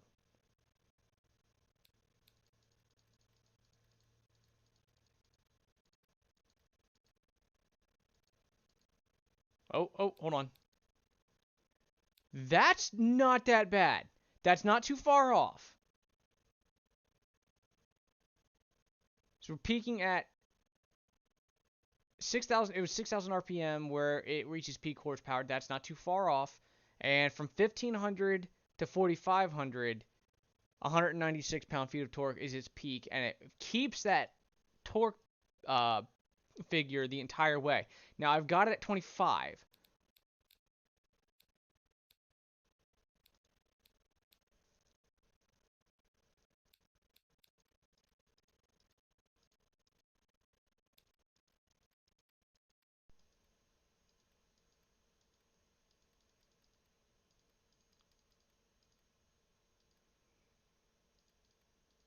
I mean, technically, there are some of the cars that have 204 horsepower.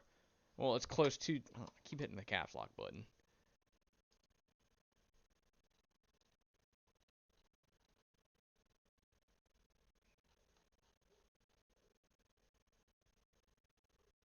Yeah, power output 204 horsepower. I mean, technically, go forward, go forward.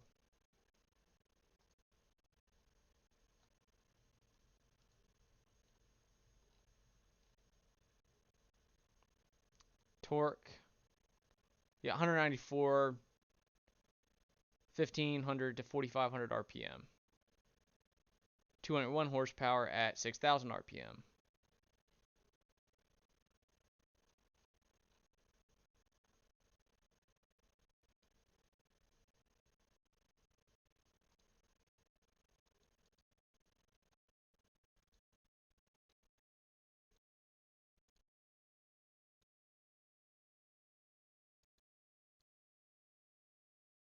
Fine.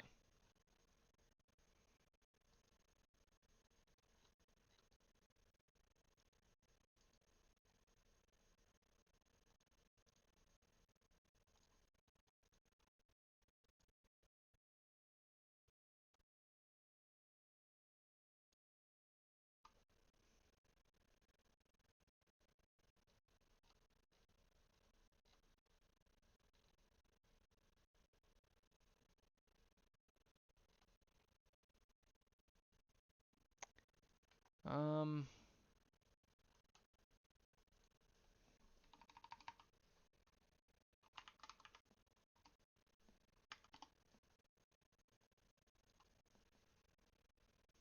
so the Hyundai Gamma engine, this is it. 201 horsepower, 195 pound-feet of torque. All right, so we'll say 105. 195, sorry.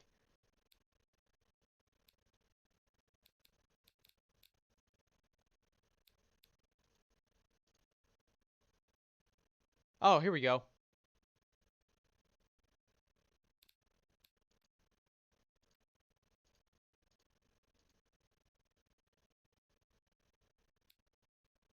That's not far off.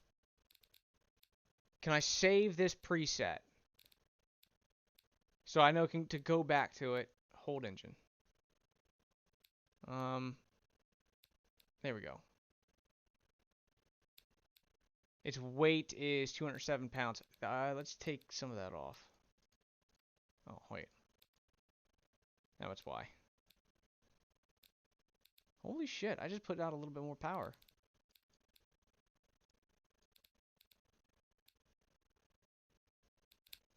Putting out a lot more power.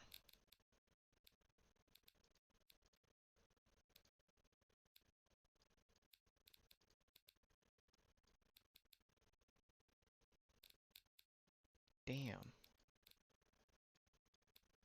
Oh, shit.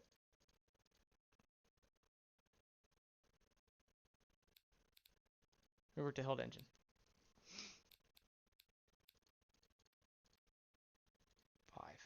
There we go. I mean, it's hitting peak horsepower now at... Hold engine.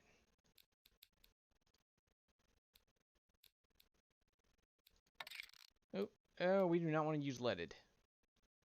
Leaded is not legal here in the States. Engine has a lot of unutilized octane. Consider using higher compression. Oh, shit. There we go. Can we...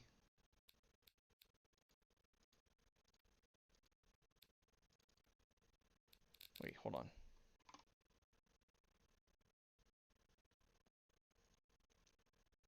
Alright, so 41, 35.2. X-Deucer, 35.2.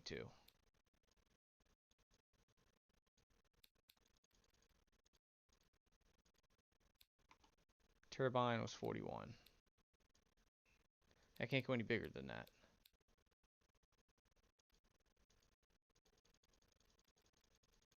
What the fuck?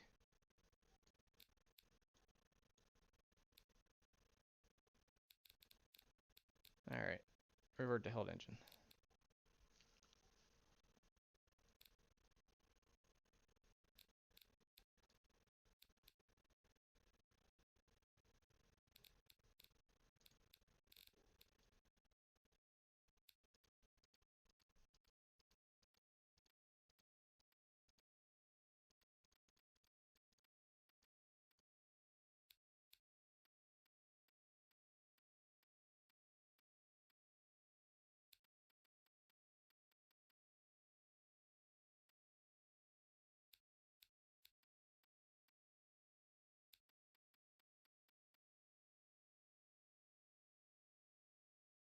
Estimated peak torque.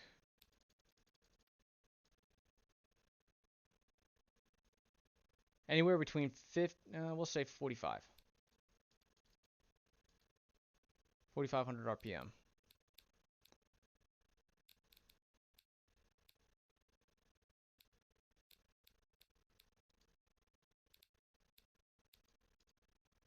.93, that's what I run.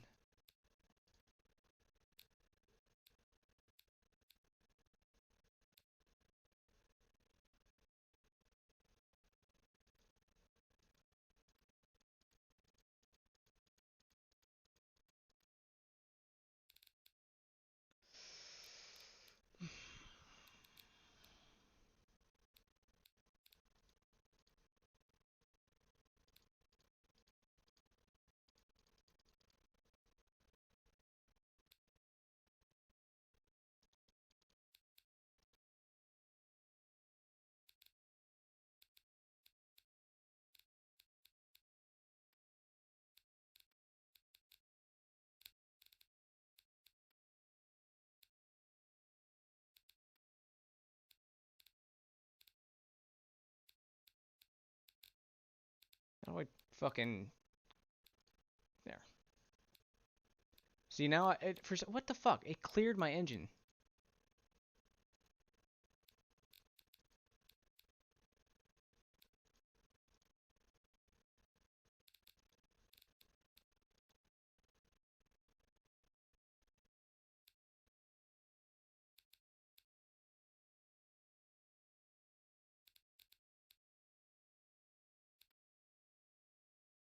Holy shit.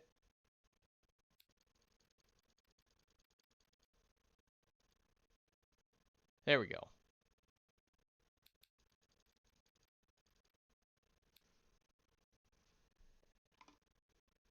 Exducer, 35.2.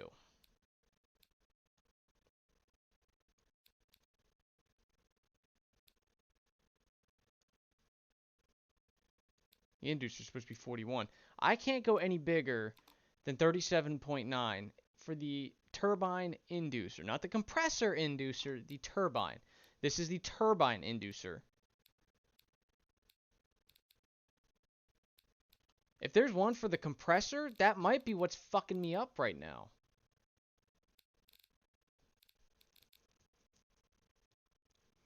But let's do this. Let's go with the compressor inducer. Original 37 for the inducer 37.6, exducer 49.2. See, exducer 49.2. 40, is it 49.2 or 40? Yeah, 49.2. 37.6.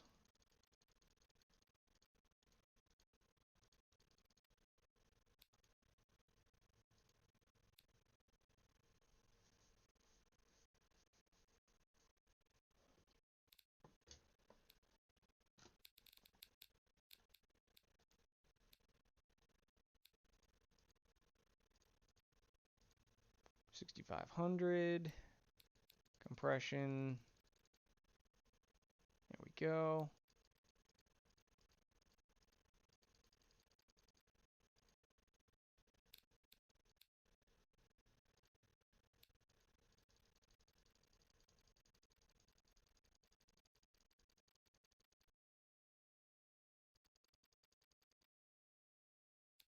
Oh shit. Way too high.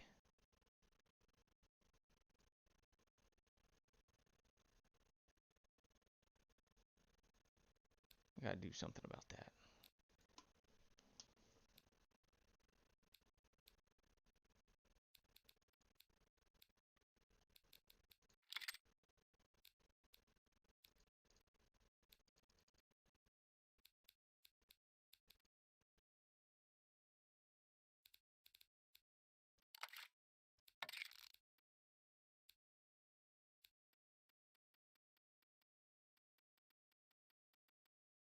Yeah, this isn't exactly how I was expecting this stream to go. I mean, I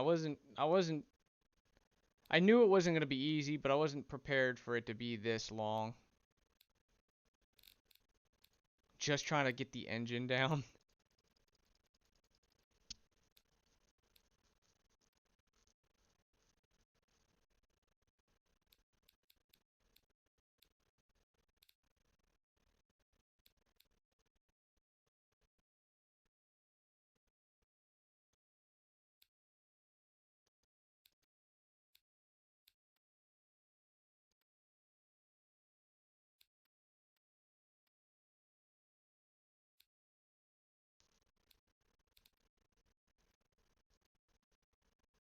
Yeah, that is a lot of power drop.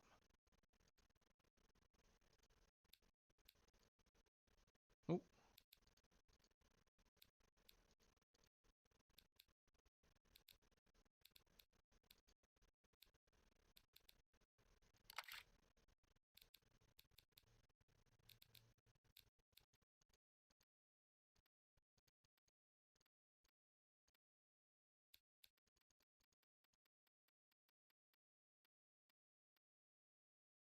Cool.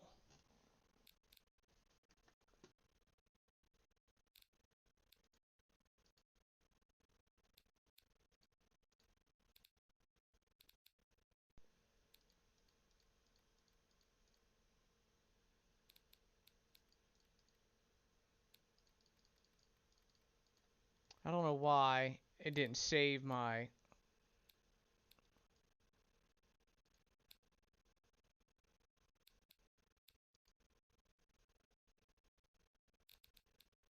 I didn't see that. Okay. Timing map.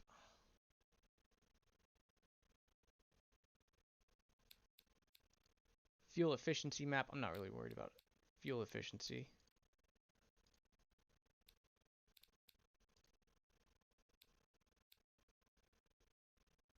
Flow utilization. This is a lot more in depth than I was absolutely prepared for. I only played for so long, just trying to nail it down. I was not prepared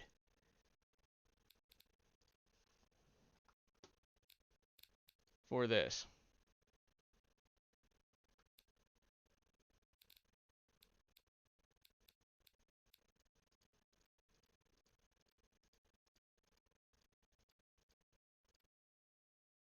There.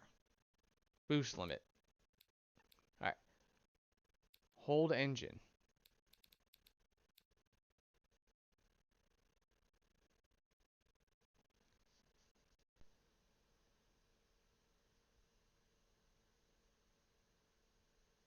I mean, at 2,500 RPM, that's not bad. And let's go back here, because it just, yeah, fucked with the compression. There. Okay. Good. Hold engine. Beautiful.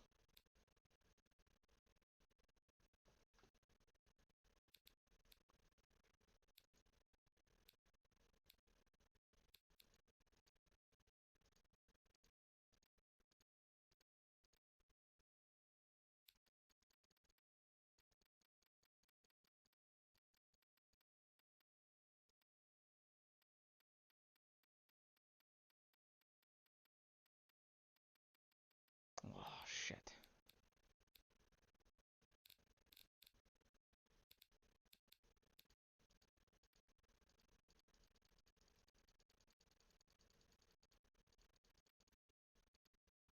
Alright.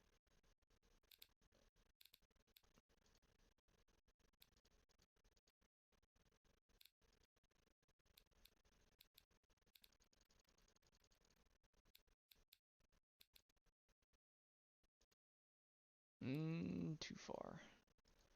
So it's not going to be as stock as, or as close to stock as I would like.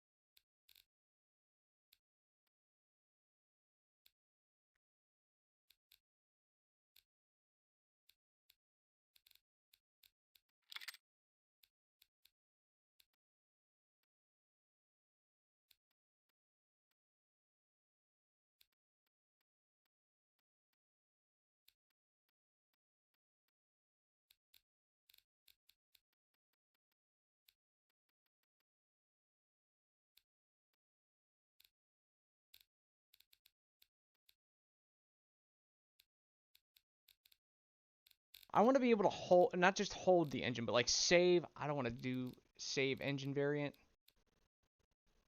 or create a new engine variant from the held engine. I want to save it right now. So if I fuck it up, pack designer, I can just go, all right, let me just bring back the engine I was just working on there. But I don't see an option to do that besides hold engine.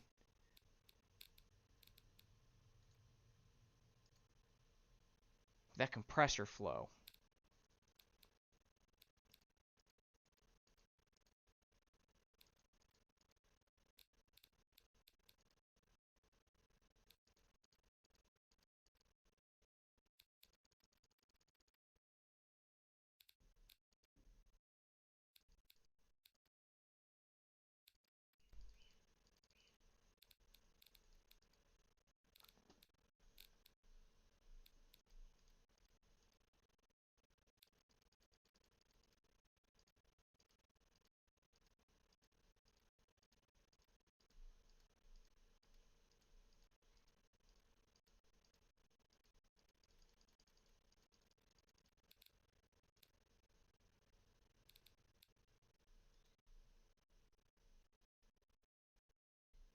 The engine held has been saved as a new variant. It can be accessed through the engine manager. Cool. There we go. So if I wanted to, no, right there. Gamma, the J or the G4FG, or a G4FJ.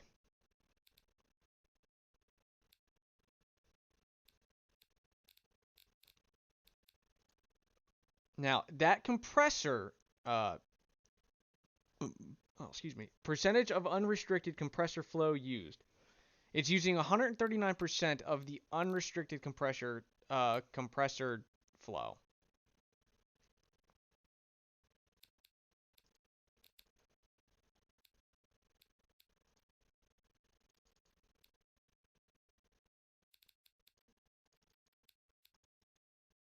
Why is it?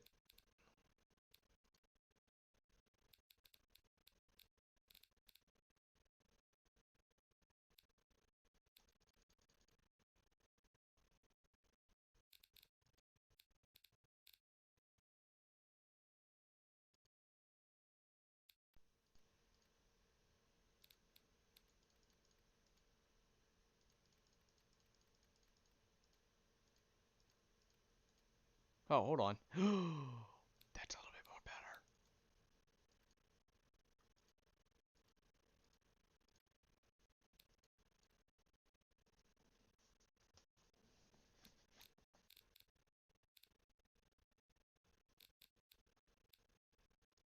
Hold engine. Perfect.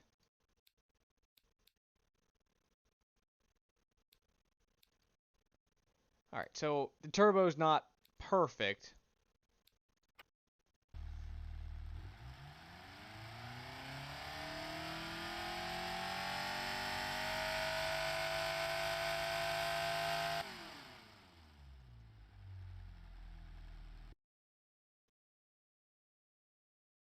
The engine isn't that compressor though.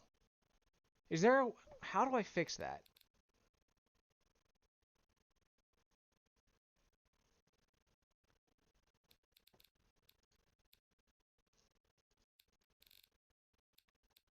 All right, create a new engine variant. Okay, cool. So if I wanted to, so we got the clone, we got clone. All right, let's rename this.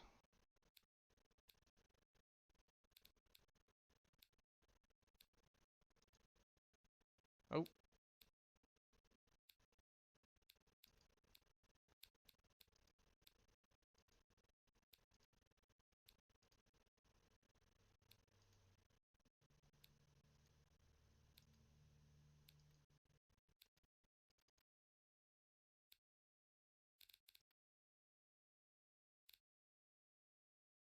Yeah, we'll go with that.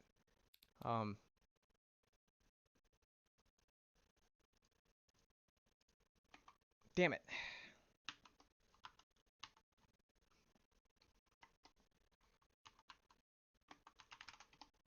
Main.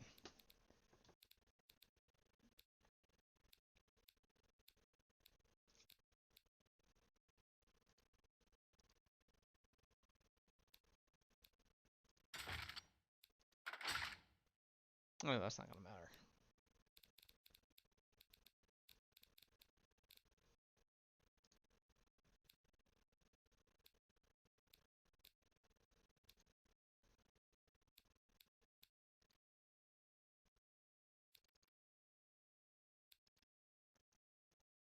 But that compressor, how do I, if I were to,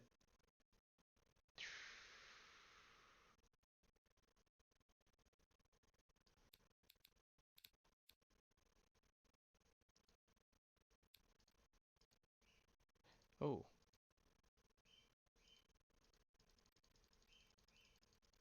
it's only going up.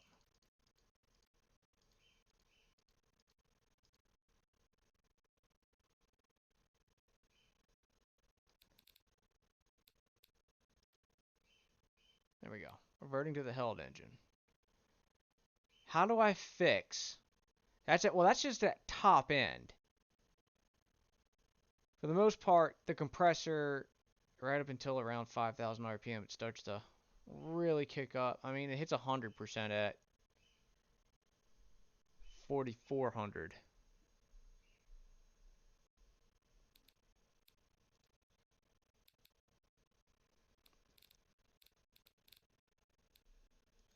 All right, so hold engine.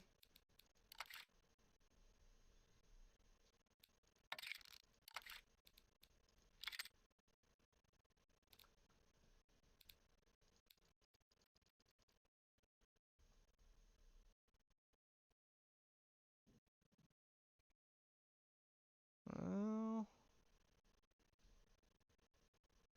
no. So I think that's just gonna have to do. I think. Oh no, it feels like. Oh,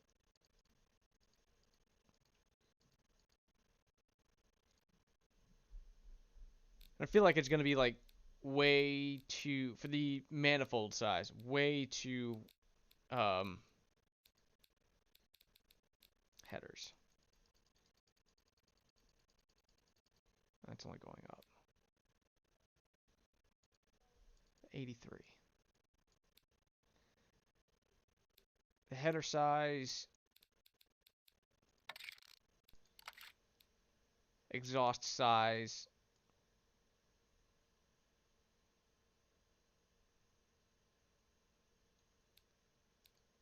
way too extreme. Oh shit. It's gonna be way too extreme either way, but I do have an engine that does not seem to want to completely grenade itself, I guess. Oh, oh, there.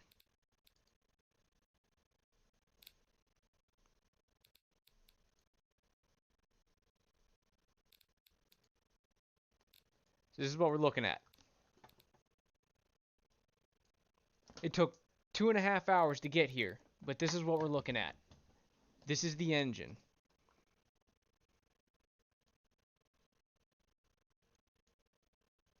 I don't know why the turbo is attached to the fucking intercooler, but okay, I guess. Oh, hold on. There we go.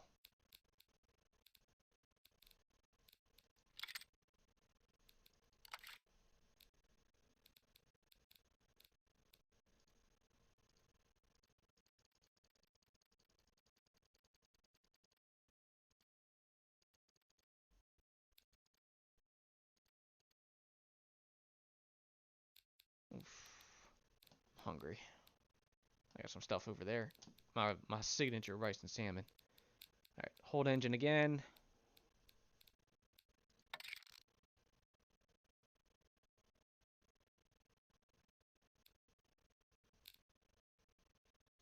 No.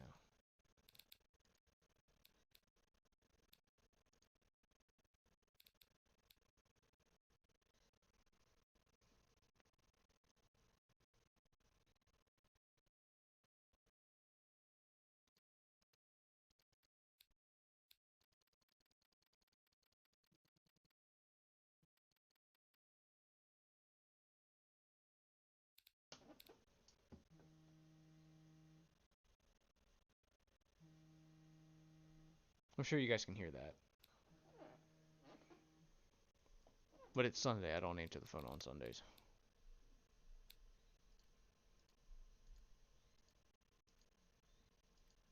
Like, increasing the boost pressure.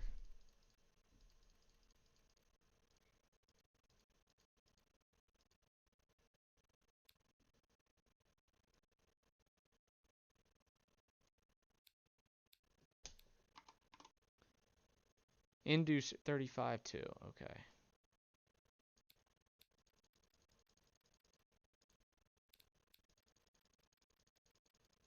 It does have a limit.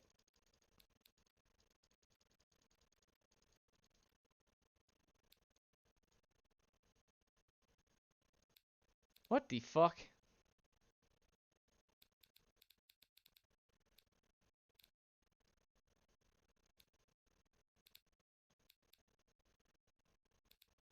Alright, hold on.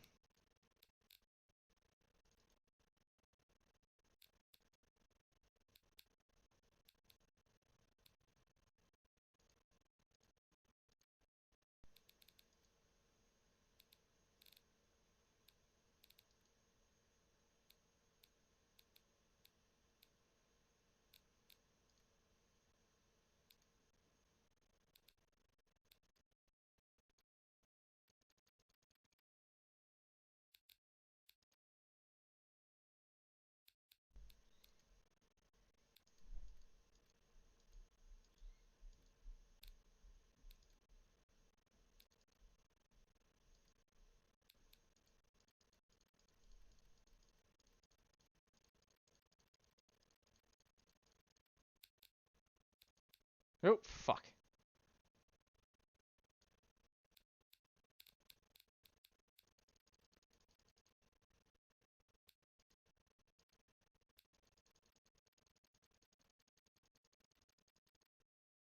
No, no, no, no, no. Turn that back up a little bit. I'm only making it worse.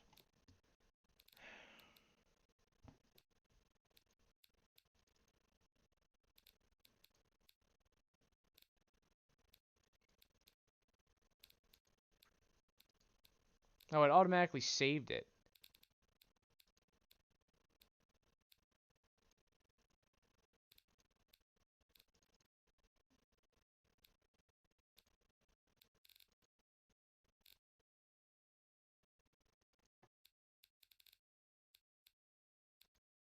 So hold the engine there.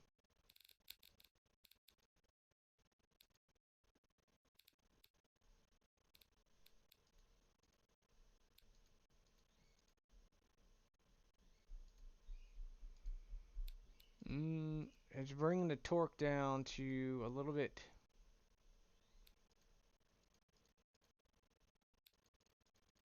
It's only making it worse.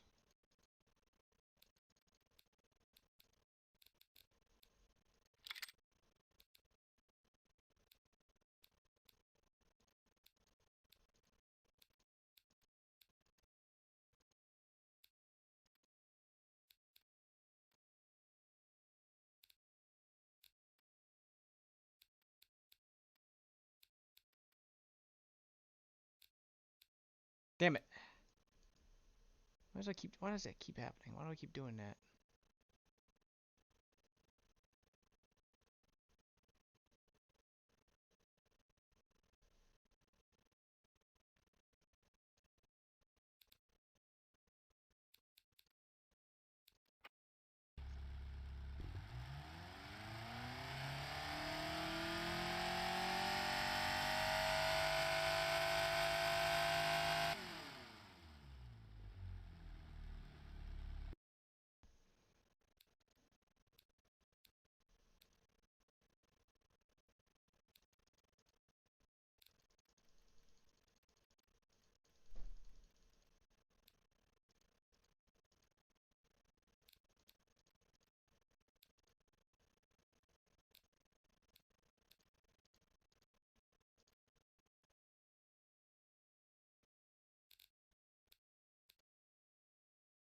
Cool.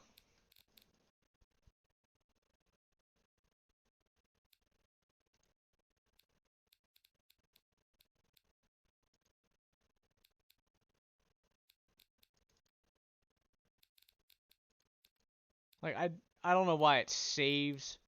I didn't ask it to save.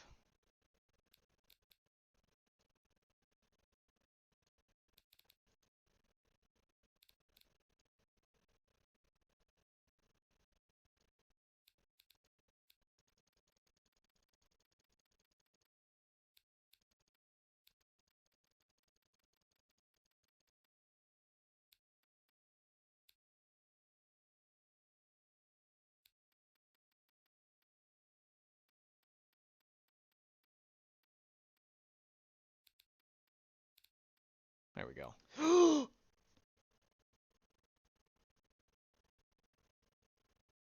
Oh my god, we're right on the fucking money.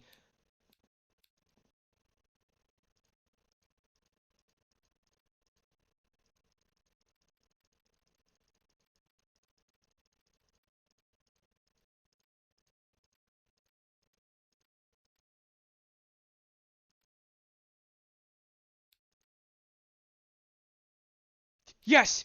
Yes! Hold it. Right there. Right there. I think we got it. I think we got it.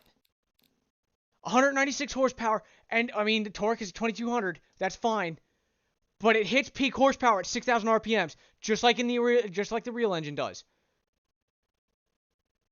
and it damn near holds that torque the entire way up. I think we got it. I think we got it. All right, hold on. Testing.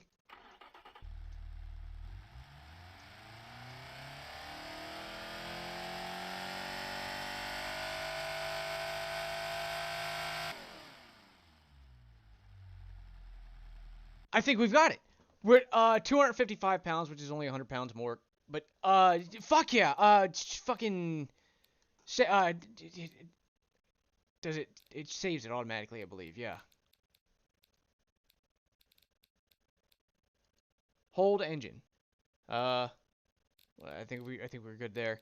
All right, car trim. Yeah, I think we got it. I think we got it.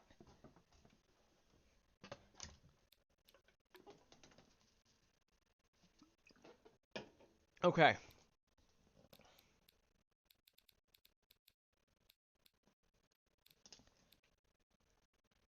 It has to be not a 5-door. It has to be a 4-door. But 4.64 or 54 meters is just not. They don't have that in this game. So.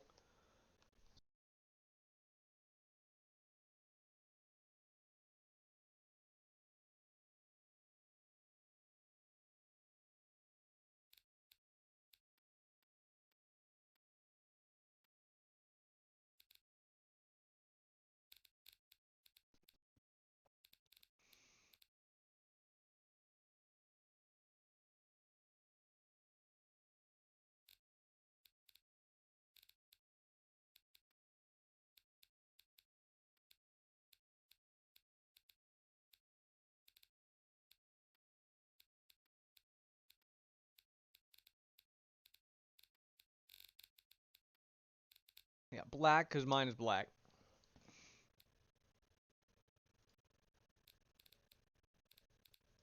Alright, fixtures. Oh, shit.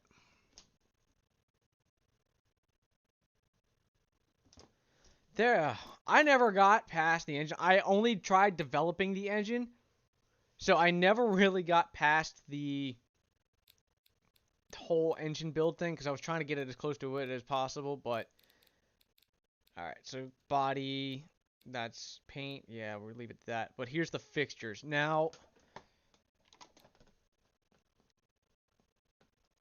we are going to pull up the car itself. So this is Kia's official website for their car.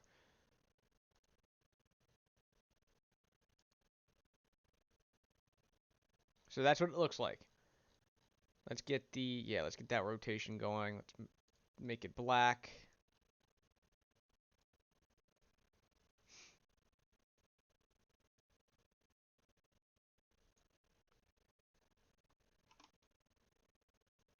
For the lights. Try to get as close to...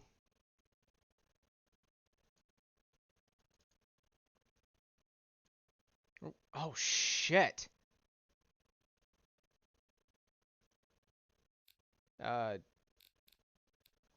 Delete that. I did not know I had this level of customization to the game. Holy shit. We're going on 3 hours, too.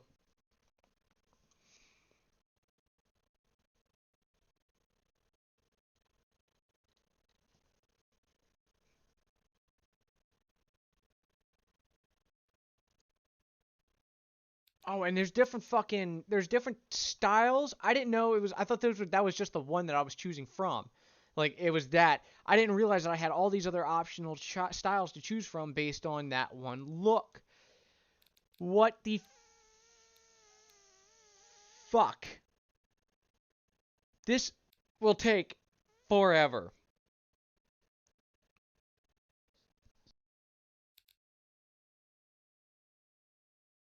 So, let me run to the bathroom again.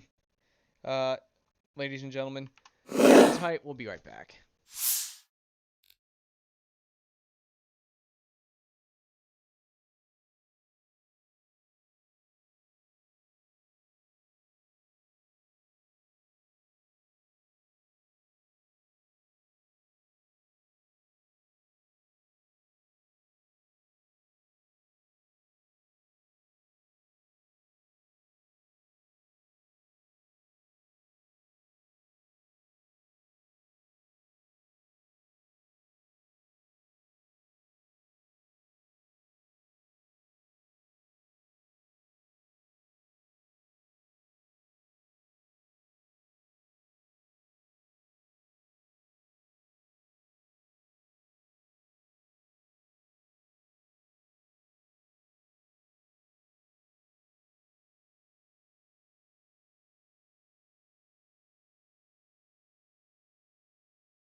Slim Reaper making a sleeper. I love it. Real quick, Mr. Wright, when you suggested the boys to me, you never told me about the whole compound V angle, or, yeah, the whole compound V thing. You had me believing it was just a bunch of ragtag superheroes fucking around trying to save the world and doing it shittily, but still somehow managing to pull through. I was up until 3 in the morning this morning watching that first season. And when I'm done here on the stream, I'm going to go ahead and continue on to the second season. So yeah. Yeah, you kind of buried the lead on that one. Now there's like this whole other angle that I didn't realize that they had in the show. God damn, dude. And it's fucking hilarious. It's absolutely fucking hilarious. So, now we gotta go with the headlights. Now here's the thing with the headlights. As you can see, it's this weird... Those are 2 LEDs and then 3 striped LEDs on the top and bottom. Those striped LEDs are also the turn signals. Up on the top, they go from white to orange, and that, I'm pretty sure, is just a reflector. And here we have the 2 fog lights. So, from the front, rotate the camera around here, I have to find the closest thing to that as possible, which, not really that.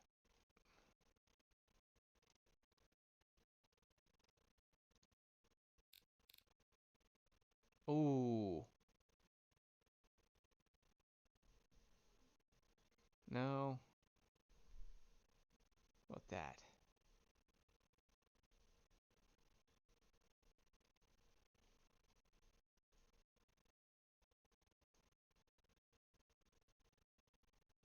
Come on.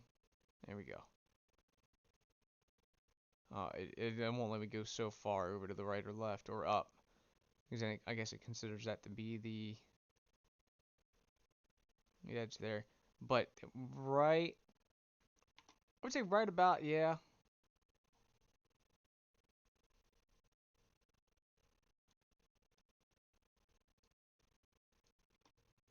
Let's see if they're not any more rectangular. Let's go back.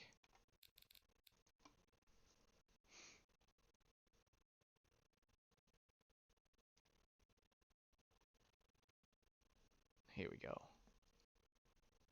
This.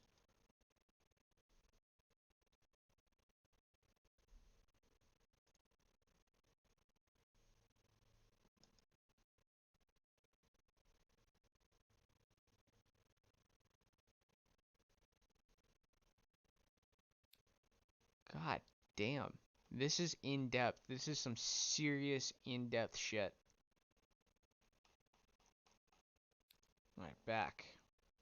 And this is the reason why I don't customize my cars in racing games. Like, apart from like preset body kits that you can buy, or maybe the wing or two, like the front splitter, I don't paint the car. I don't change a livery on it. I'll choose one of like the base fucking paint colors you can get for the car, and I'll just run that. Or I'll find I'll find one that someone else did that looks really good, and I'll go with that. I never customize my own shit because it's just so much shit to choose from, and it's so in depth in most of these games that I just don't have the patience to sit here and fiddle with the fucking headlights. I just spent 2 hours trying to build the fucking engine. God damn, dude. I prefer just to pick basic shit, but if I have to get as... Oops.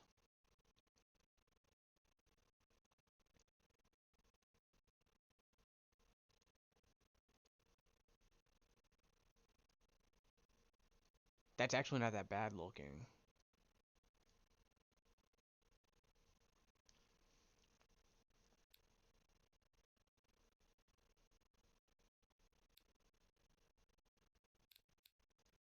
Scale it.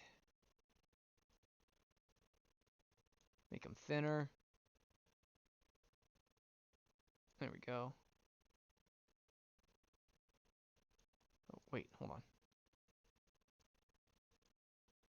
What's that green one do? Oh, more outward facing. I mean, it's got to be flush with the body. Which, there we go, it is. But can I rotate them? Oh, there we go.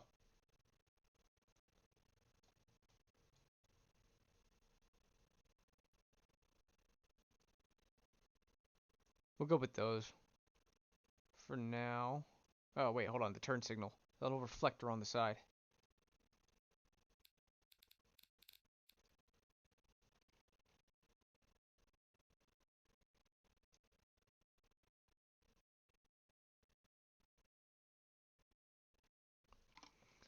Hmm.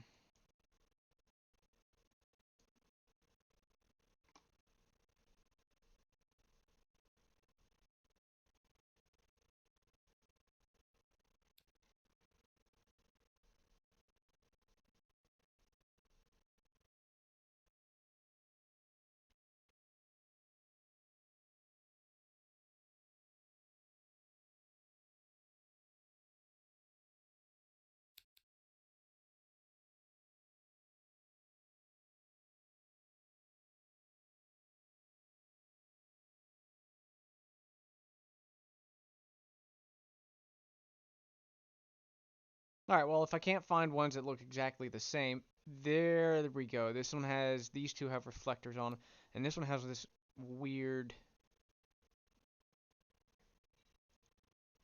There we go.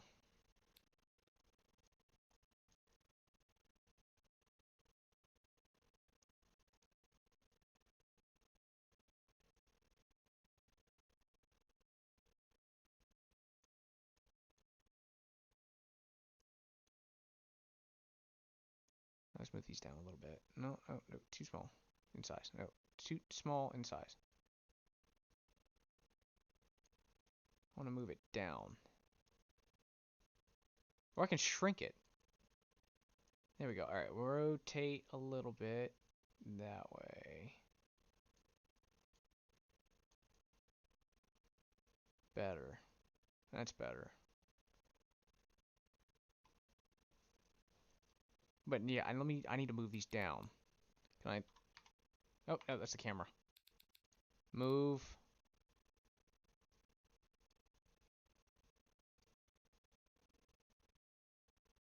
Down.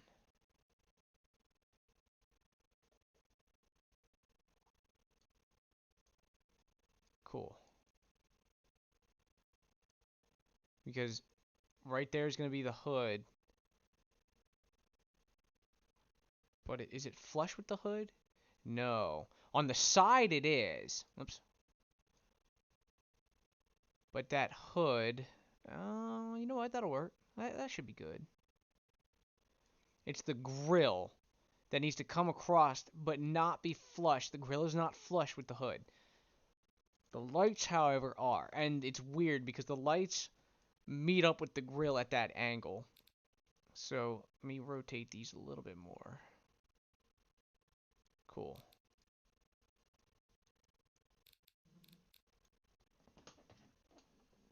Who is buzzing me? Somebody keeps buzzing me. Twitch just sent me an email saying, "We've missed you. Reunite with the Twitch streaming community." I'm live on Twitch right now. What the fuck are... Why... You miss me? Why do you miss me? Alright, these are the taillights. Here's the cool thing about the taillights. Now, that is one long light. It is. These aren't... It's just not those two sides that are lights. It's the entire thing that's one long light. So, figure how I'm going to do that. Oh, and there are, down here, those are the turn signals.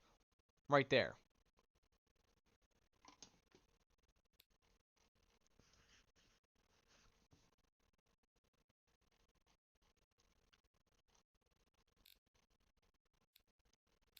So it's going to be the same thing up front. It's going to be this weird, like, 3 top, 3 bottom, but also across the back, spanning the entire length of it, on the trunk, might I add. So, okay, it does look like that's where the trunk is. It is a, It is a 3 on top of 3.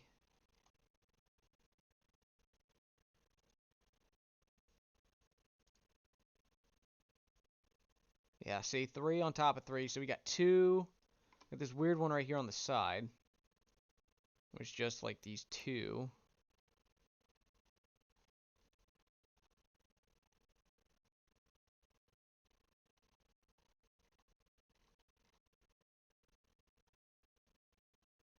Hmm.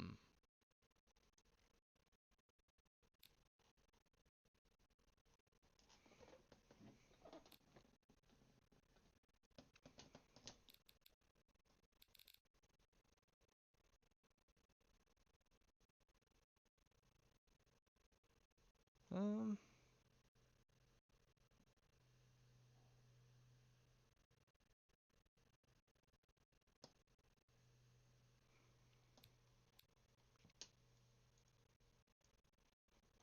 Find the closest one. It's not round. It's gonna be these weird dashed headlights. Hold on. Delete. I don't want to say weird. They're not weird. They're nice. Oh, wait. Here we go. So this can span the length of the mm,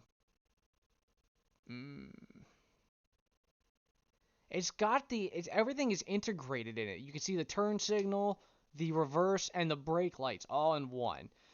It's not that way for the Forte GT.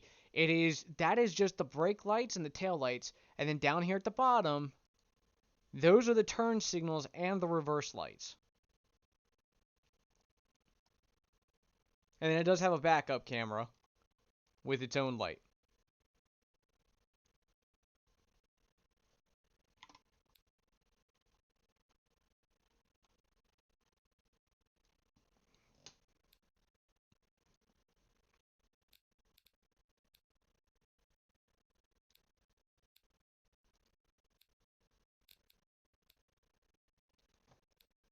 What the shit?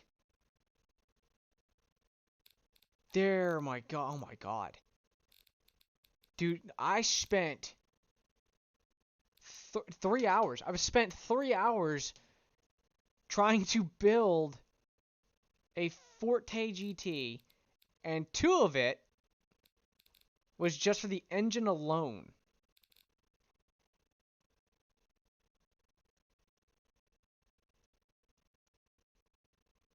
Holy shit. Alright, so we'll make this a number part series. We did the engine and the body style. So,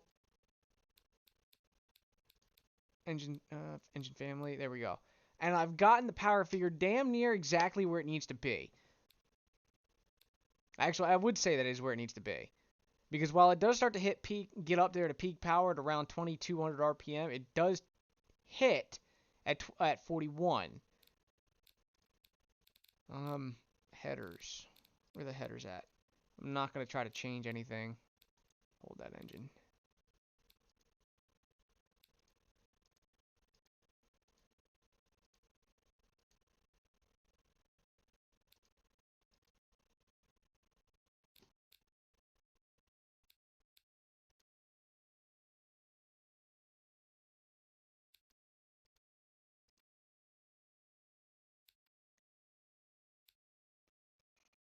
So 201 horsepower,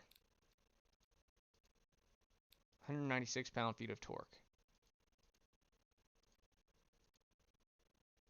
Oh, engine power is really dropping.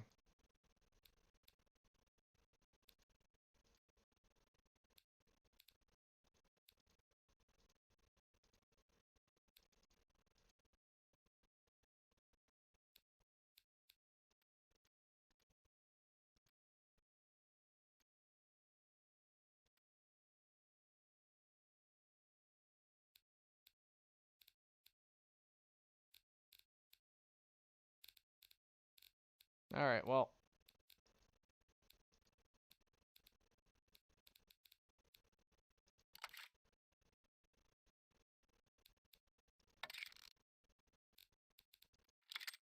There.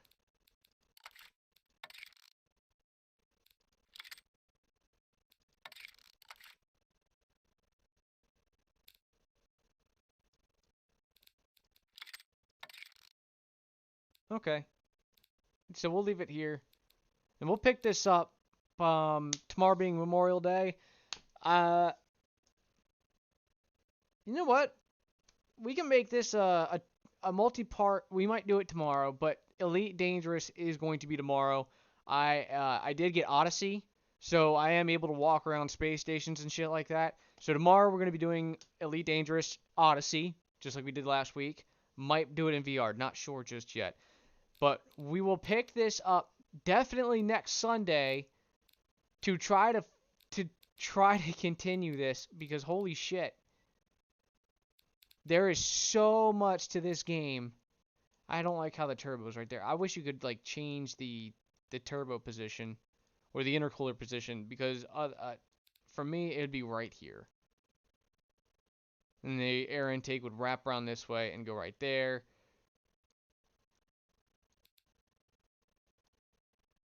So I really wish I could. Maybe I can, I just don't know it. Oh.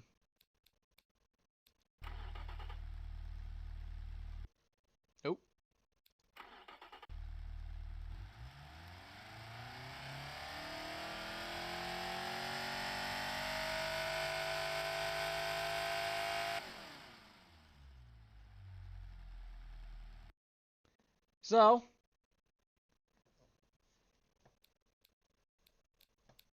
I've gotten the engine perfect. And I mean that. Look at this. Close that. Where is it? Ah, here it is. Torque. 100 and, it says 194, but Kia says 196. We're going with theirs. 1500 to 4500 RPM, and power 201 at 6000 RPM. We've gotten that 6100 and 4100. So we've gotten that basically. Really wish compressor temperature. I really wish I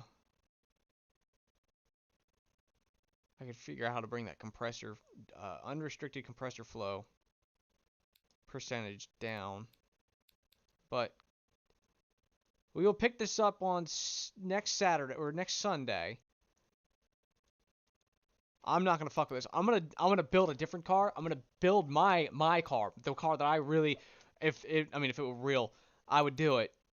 I would build my own car. Not the one that I've got, but one that if I just let my creative freedom go, which isn't really, that's not a whole lot. If I just let my creative freedom go. Wait, hold on. Drivetrain, here we go. Transverse front wheel drive. Automatic, 7-speed.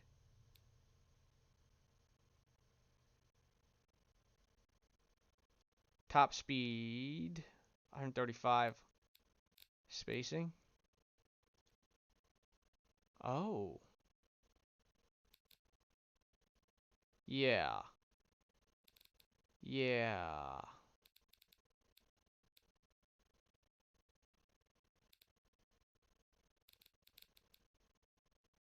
Okay. Yeah, we'll pick this up next Saturday or Sunday. I'm gonna dick around with this game more when I'm not building my car, which is gonna be when. Actually, I might not be playing the rest of the day if I'm being honest here. I'll be doing my own thing. But I will see you guys tomorrow for Elite Dangerous Odyssey. That said, thank you for joining me on this shit show, ladies and gentlemen. This has been a 3 fucking hour long stream where 2 hours of it was dedicated to just trying to nail down the engine. So yeah. You guys enjoy the rest of your Sunday. I'll see you tomorrow.